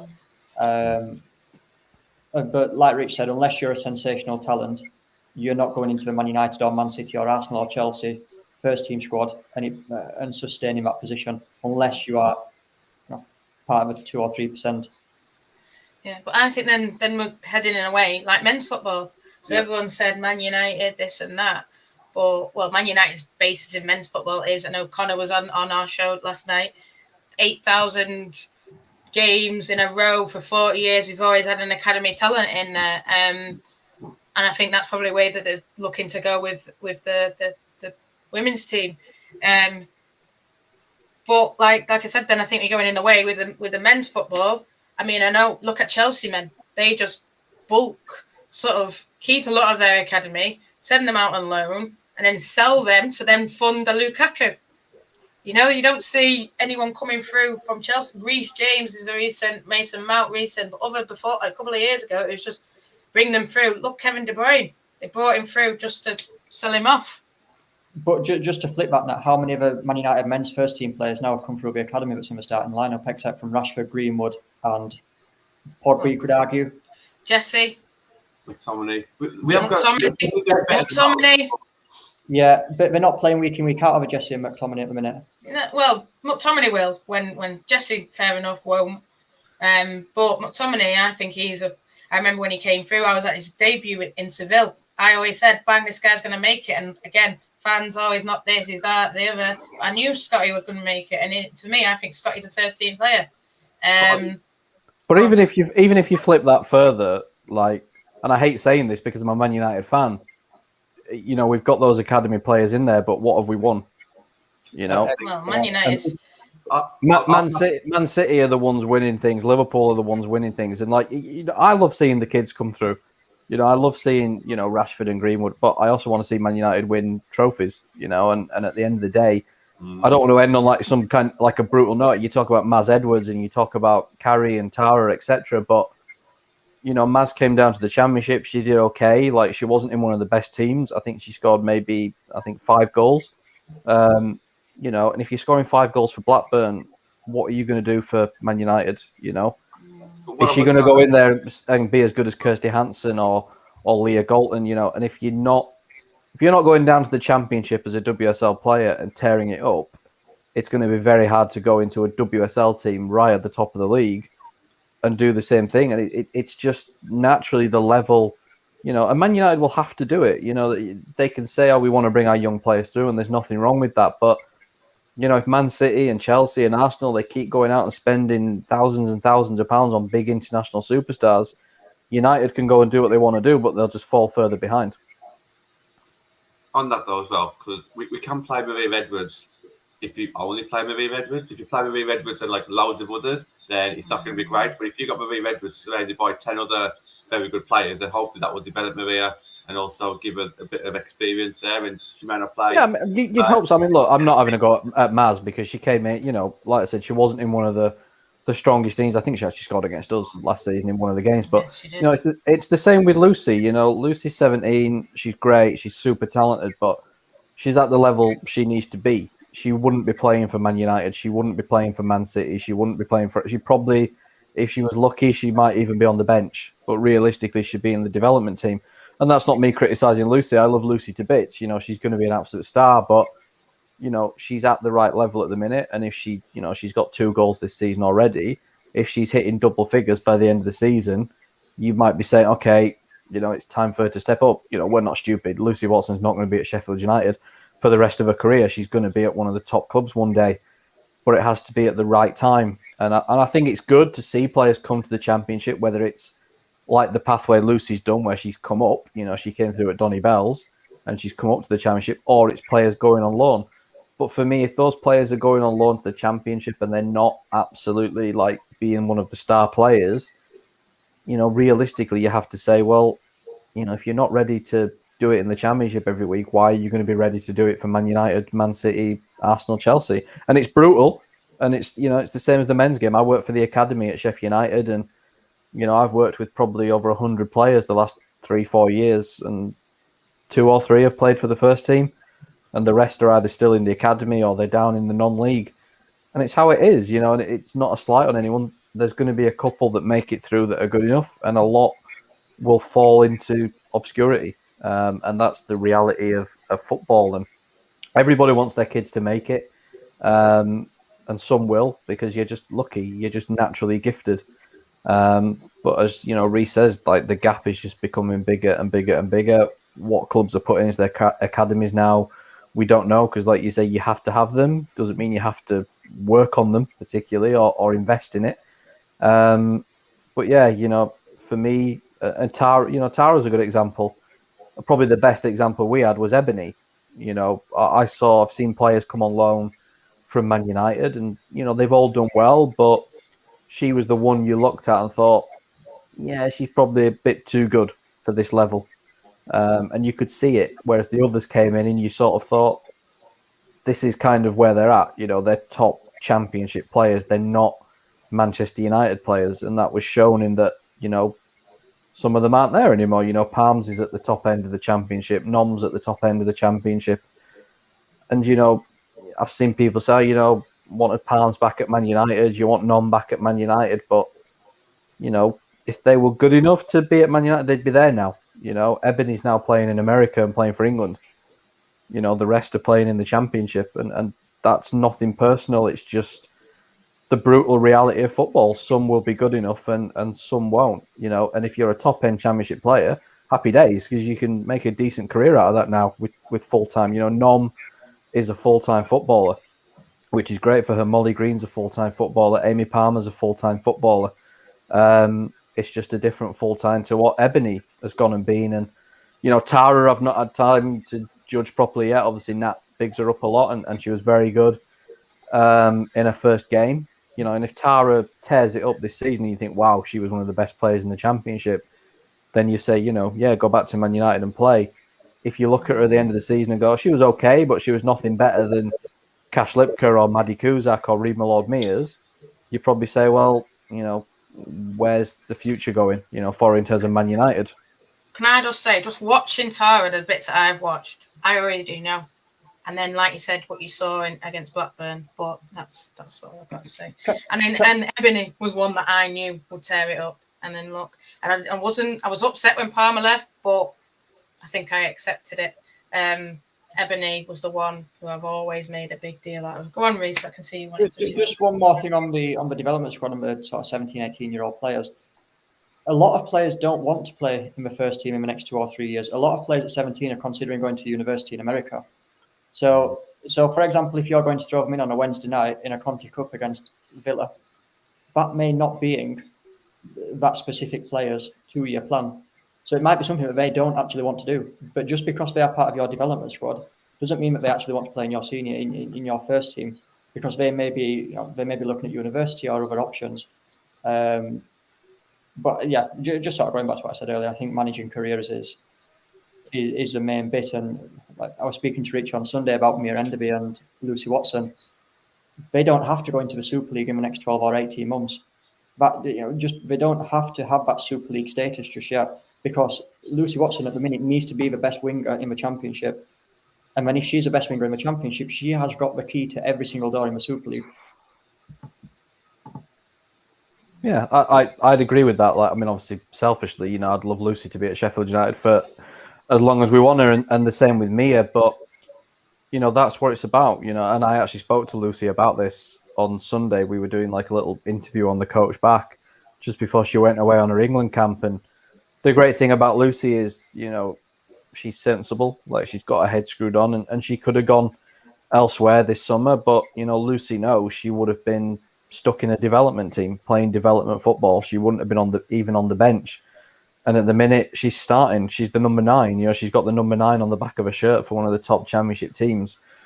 Playing with other top players in a first team environment. She's bulking up physically. It's helping her mentally as well. She's working with a top manager, someone who's got a record for. I said to her, look at Calvin Phillips in the England squad. It was Redders that gave him his Leeds debut. Why that can't? There's no reason that can't be you. And she's pretty smart like that. She'll go one day, but she'll go when she knows she's ready. And I think every young player has to be like that. There's no point going to a top club just because it's a top club. Just be able to put it on your Instagram or your Twitter, like Reece says, and just have that brand. You need to be playing football. And Mia's another one. She came through from Leeds United, in the RTC, and she's in our first team now. She'll get game time. She's not starting, but she's a year behind Lucy. And if Lucy went next year, Mia would probably take a place. But yeah, Lucy might stay for another year. Who knows? She might think I need to be here for another year. That's up to her. But the young ones now, I think the ones that I think as well, they know they have the talent to make it because they're in the England youth teams, and I think if you're not in the England youth teams by now, you kind of, is it ever going to happen at that level for you? Lucy's one of those that is. And I think they know at that stage, they've got a chance if they work hard and they've got their head screwed on. Any one of them in that age group. And, I look at Lucy's age group that she's away with now. You got Ruby Mace, who's in Man City. You've got Taya Goldie at Arsenal. You've got Maisie Simmons, who's doing well at Brighton.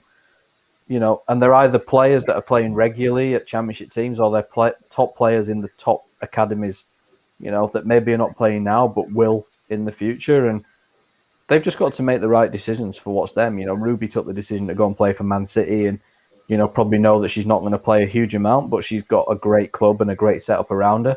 Lucy's taken the decision to be in the Championship and play first team football. And, some of them will reach the top, some of them won't, but they'll all do okay for themselves. But, I think the good thing is that these players they know what's right for them, and I think it's good that at 17, 18 that they can, decide, yeah, do you know what? I could go and be Man City, be Man United, but I want to play football. And like Reece said, that is the most important thing for them. Lucy's scored 2 in 2 now, and suddenly everybody's talking about her. Realistically, people won't be talking about her if she's playing development football. So, she's doing that. Nat will. Nat's been tapping her up every week, I think. So, yeah, but, that's it at the end of the day. Lucy knows she has to work hard and play well. It won't just happen, just because she's talented. And suddenly she's got 2 goals in 2 games and people are taking a bit of notice. So, that's how it is. And, I'm no doubt Lucy will be a top player, but, she's made a smart decision for herself to be in the Championship. And like Reece said, go on and be hopefully the best winger in the league. We also can't forget as well that Lucy and Mia have got, in my opinion, one of the best number 10s in the country behind her. So, when you've got... I thought you were going to say one of the best media guys there. So I think when you've got someone like Rima Lord-Mears behind you, I think that's just a dream as a forward. Little plug there for the next gen Sheffield United representative. Yeah, we've got to use He's right though. Like Rima's probably one of those, and again, Nat Nat bigs Reema up quite a bit. Bigged up, yeah. And I remember, and I came in, and the first time I met her, I was at a pre-season, and I said, "Oh, you know what, Rich? I really like this girl. Who is she? Who is she? Reema." And then I went and did my own digging, as I do, and spoke to people who know about her. And yeah, talented. Reema is who I bigged up. And I remember she scored versus Huddersfield, and I ran over to Rich and I said, "I told you Reema would score." And yeah, now she's doing it. Rich mentioned earlier about sort of getting the impression that some players didn't want to play for Sheffield United anymore. Reema actually had several options this summer, to go full time in the Championship, and she also had the options in WSL, but still chose to stay at Sheffield United. So, again, I think 2-year deal as well. 2-year deal as well. She's got a good agent. She's got a really good agent. So that's a fantastic deal for Sheffield United to get Reema on a 2-year contract for a start. Yeah. But Reema's someone who's switched on, and she knows that she's going to develop more playing week in, week out as a key figure at Sheffield United than going and sitting on the bench in the Super League somewhere. But Reema's like another good example. Like, she was at Man United as a kid. Yeah, I've heard the stories. She's been through the top academies, and she's come out. She ended up at Chef FC. She came through there. I think she would probably only been 18, 19. She played. She moved around a little bit. I think she went abroad. She went to Blackburn, and then she's ended up with us, and it's worked out for us. So, all these players that come out of these academies, they fall somewhere. Some drop down a bit first and then come back up. Some will stay down in the National League. Newsham's won. Charlotte Newsham, was at City, was at United, went to the National League, played a bit of football for Huddersfield, played a bit for Blackburn. Now she's at Sheffield United with a professional contract. So, they all find a way, one way or the other. Some will end up in United's first team, but it's rare. But they'll all find somewhere, and some of them will find their way back up, like Reema has. Reema's not a kid anymore. I think she's 25, 26, so she's kind of in her peak years. But she's done well for herself. She's got a 2-year deal. She's playing every week at a top Championship side, and she's worked hard to get that. So they all end up somewhere eventually. Yeah. I'll just let you guys talk because I just wanted to listen to everything that you had to say. And I know people are still watching now after like hour and a half. I'll listen to Reece big our players up all day long. Like, I'm all into it. Rich, we've got to use every single platform we can get these days. I just want to touch on one little thing here, and I've seen a comment. I don't want it to go negative because I'm not looking for it to go negative, but it's something that Stuart's saying. And like I said, I think it is a Man United way. I know me and Deb were talking about it's in the Man United DNA. That is, when people talk about one club, Man United is about bringing academy players through. And I know Reece talked about, well, what about this? What about that? But like you see, I've seen someone say Dean Henderson, Scott McTominay, even if it's just the squad players, there's someone on the bench. It's been going. It's a record that we've had for 80 odd years, longer than I've been born. But Stuart here says, Mark Skinner, has he got money to spend, or does he have to bring it? And that's what sort of touches on me, because I know we're a bit light sometimes up front, but then we do have Carrie there. And I do rate Carrie, and Carrie has been bigged up by Mark, by Katie, the way that they see her play. Tara is someone that I do really rate, and I do think, I know we talked about, is she going to be as good? But I think for me, and I love Maddie and I love Cash and I love all those, but for me, Tara is in that under 19 bracket, and she is different level compared to a lot of people I've seen, and that's just from seeing her play academy football. But it is sort of a worry for me that is he just sort of being, well, like you say, Man City have got all this money, but we're just going to do it this way and hope for the best, because I think we do. We've seen with Man United that England setup has now got 4 or 5 Lionesses, but in the past when we didn't have our team, a lot of them players come through. We're even talking about a lot of players in the Championship being ex-Man United or having some kind of Man United RTC influence in them. I don't know. I suppose, John, what you think, and then we'll touch on the boys. But, are you worried that we're sort of, or are you excited in that it's going to bring through youth? Because I think our RTC is one of the best around, and our academy. I do think that there will be opportunities there. But as Rich did say, the fact that you've got 3 top quality teams and you're expecting, like, not you personally, Nat, but just the fans in general, expecting a bunch of 18 to 21-year-olds to not only get us into the top 3, but even higher than that. It is a massive push. That's why I want to see 1 or 2 at a time. So when I said bring in Marie Edwards, yeah, that's absolutely fine. I still think she can cut it with 10 other quality players around her. But That's the thing. It's not going to be every season. You're not always going to bring someone through because, yeah, you talk about Tyler Bourne, brilliant. Okay, with what's gone on with Millie, there might be an opportunity there to come back in January potentially. But it's like I've always said, you might have a fantastic player there. We might have a fantastic midfielder. He's not going to get any game time with 6 quality senior players that we've already got. Whereas Maria Edwards or Carrie Jones, there is space at the moment for a striker to come through. And you can quite easily play them in every Conti Cup game because I'm surrounded by 10 other senior players. So I'm not overly worried, but I am worried the fact that our fan base and maybe what Reece touched on with the expectations on the manager to win stuff or whoever it is. I am worried that you won't see much more than one every couple of seasons because you have to kind of guarantee success or guarantee the best possible opportunity. And to do that, you need a bit of experience. So I am kind of worried, but I think we will bring them through, but it's not as quick as, or not to the volume that we used to be back in the men's team in the 90s, maybe. Yeah, 100%. 100%. I saw you go on, Reece. I think to answer the question, has he got money to spend? I listen to a lot of Man United fans, and when we speak about Man United, they seem to mention Man City and Chelsea a lot. And personally, I think you're shopping in different markets to them two teams. I think what Mark needs in order to get into the same market as them couple of teams is you need Champions League football. But then there's an argument is, are the under 21s players good enough to make that jump and push you into the Champions League spots? But look, we talk about Man United here, but there's always money to spend at Man United. I'm convinced of that. Go on, Rich. Do you think we'll see Tara back in January after she lights it up for a couple of games for Sheffield? I hope not. I hope she's here for the season.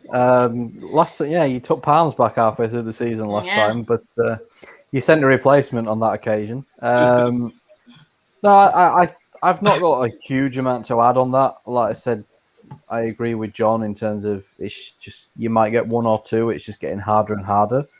At the end of the day, what's in your academy is what's in your academy. You know, in terms of that year group, you know, it changes every year. And again, I know that working in academies, one year you can have a fantastic group of under 18s. Next year you might not have a great group. You know, and it changes year in, year out. So I think what you'll see more and more is teams will go and find the best young players. You know, they'll find the best under 18s. And, you know, that's what Man City have done, really. Like, you know, they've done a great job of turning Lauren Hemp and, you know, Chloe Kelly and Ellie Roebuck and Stanway and Walsh into top players and players that can win titles and win cups and play for England. But none of them started at Man City. You know, Stanway was at Blackburn, Walsh was at Blackburn, Roebuck was with us at Sheffield United. You know, Lauren Hemp came through at Bristol with Willie Kirk. Chloe obviously went a slightly different route because she was at Arsenal in their academy, went to Everton for football, and then ended up at Man City.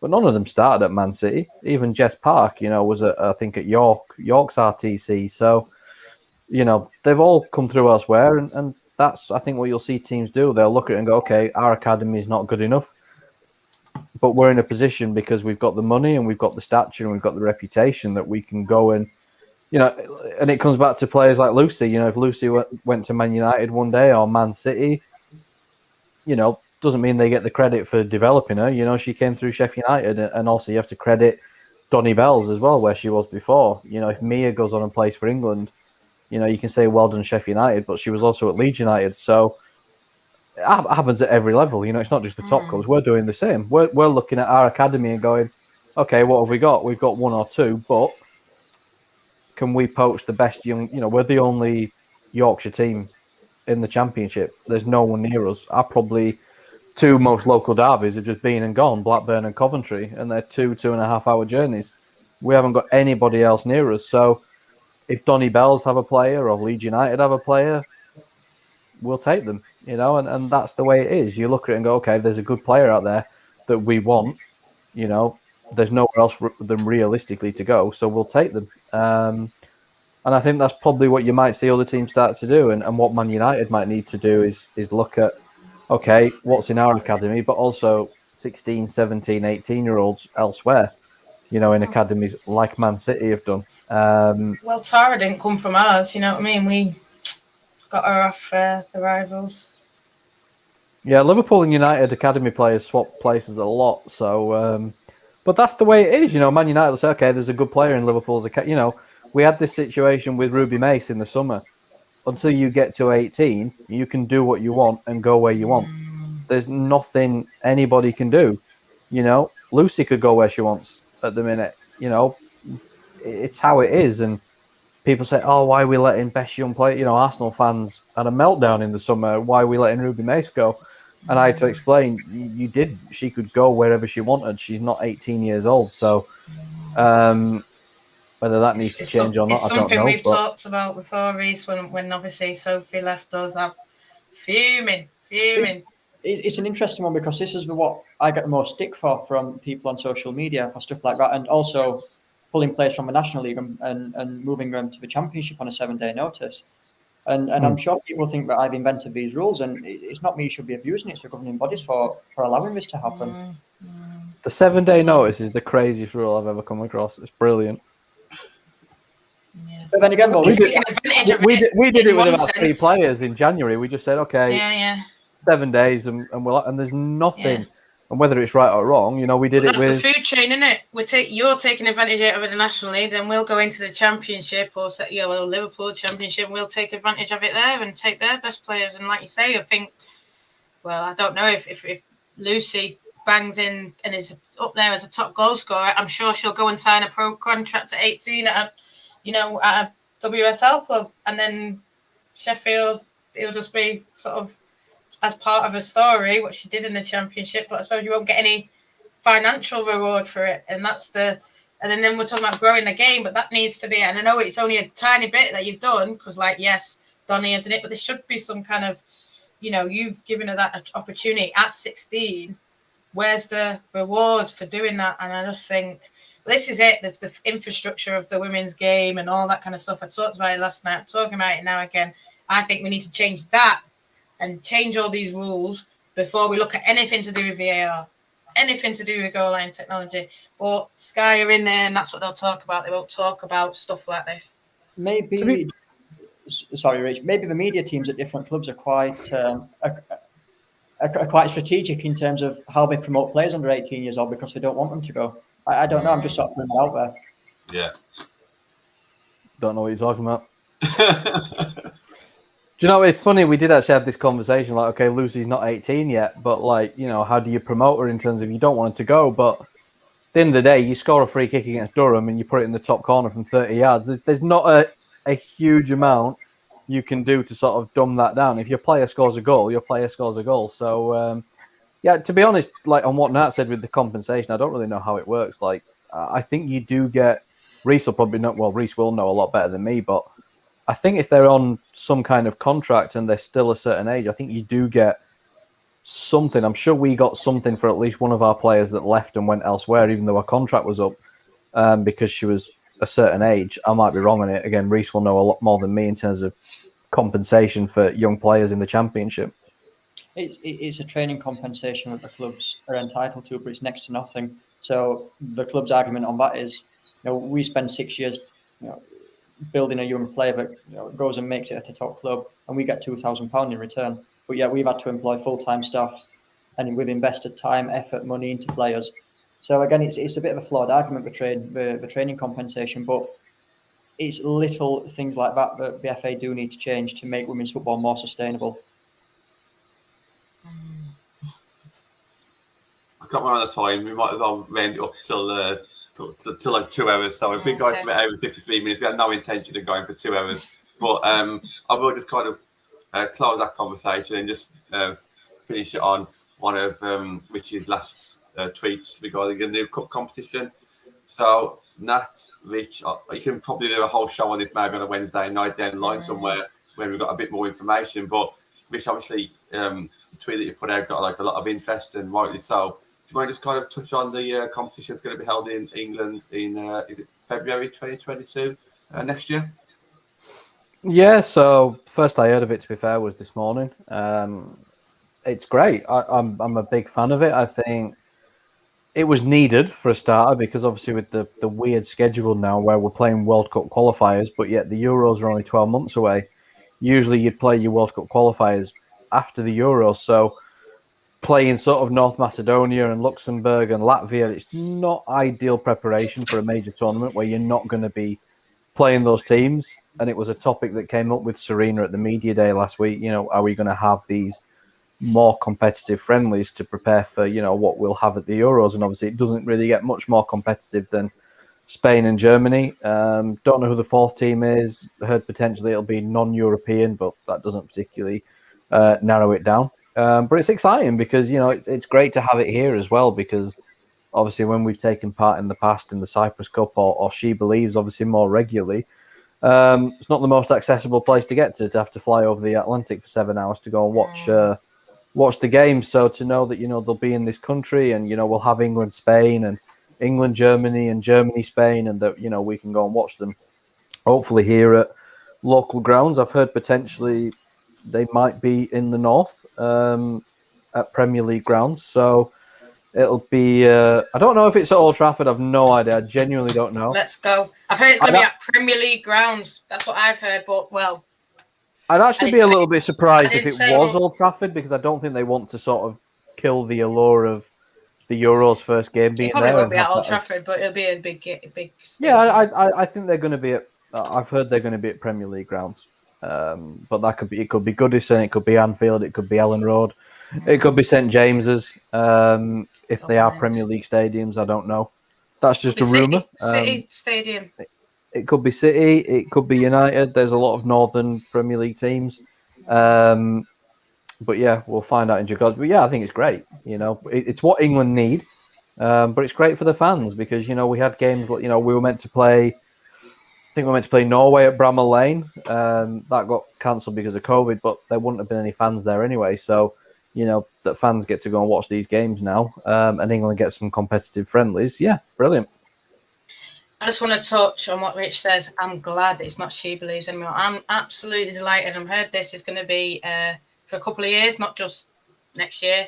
Heard that, like, the next few February international windows, it's going to be this. Hopefully it's always in England, but even if it's not, I don't mind. I don't mind if my players, February is a very important time. It's a couple of months before the end of the season.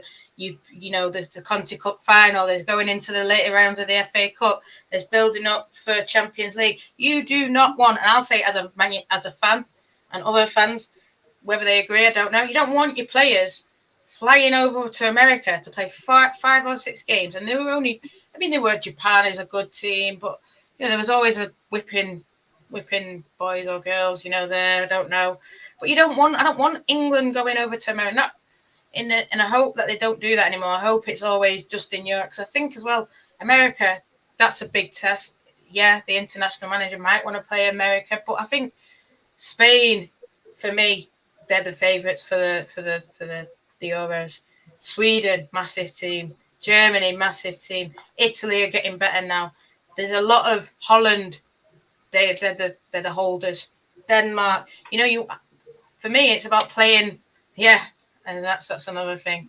And I heard what she said as well. She said, "Oh, it's going to be experienced players." So for me, that means no Ebony. So I'm not going. But yeah, I'm excited. Spain, everyone knows I think Spain are fantastic. They are the best. Well, they've got Barcelona players, and, you know, hopefully by then Eva's playing. I heard Honor's made a hat-trick of assists today.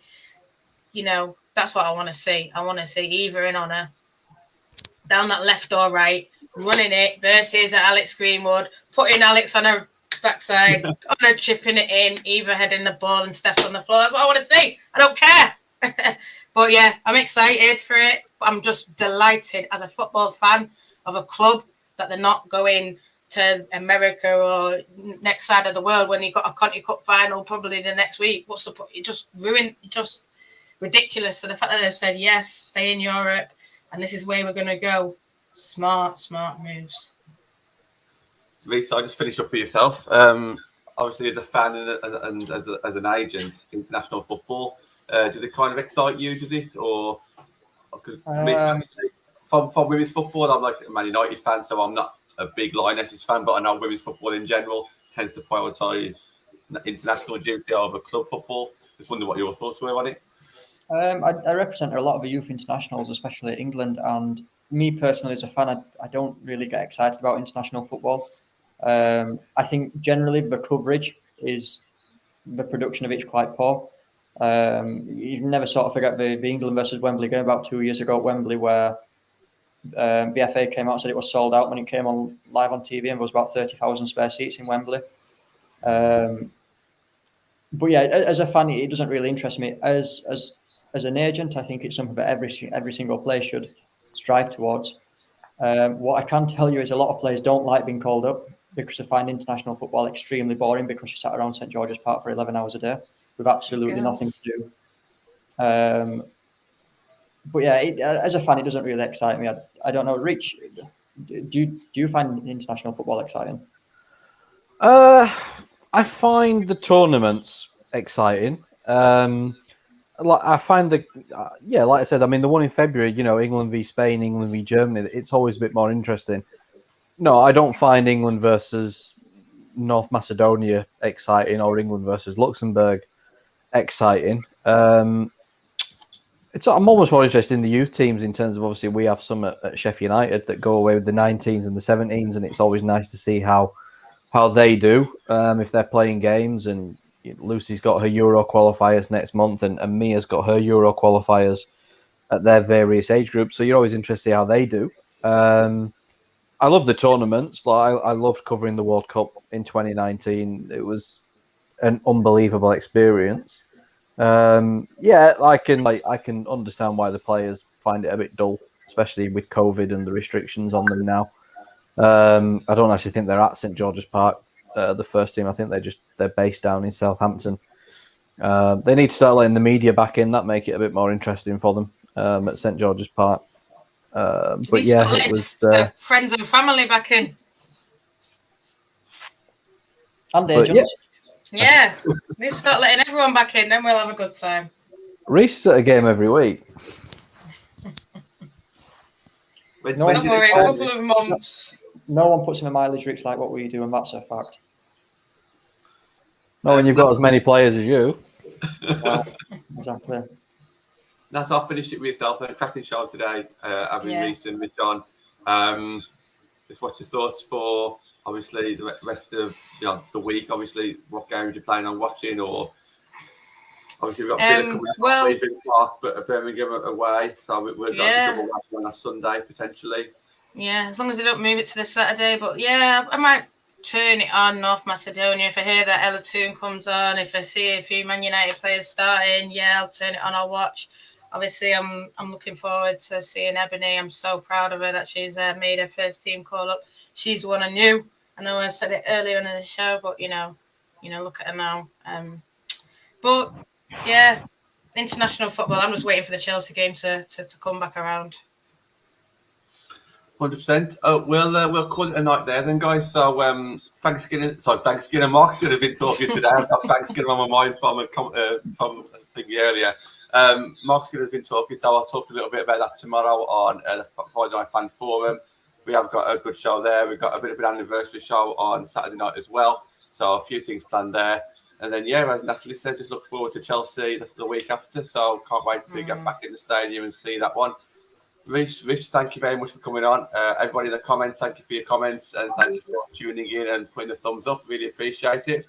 And cracking show. We'll see you again very soon. Thanks, guys.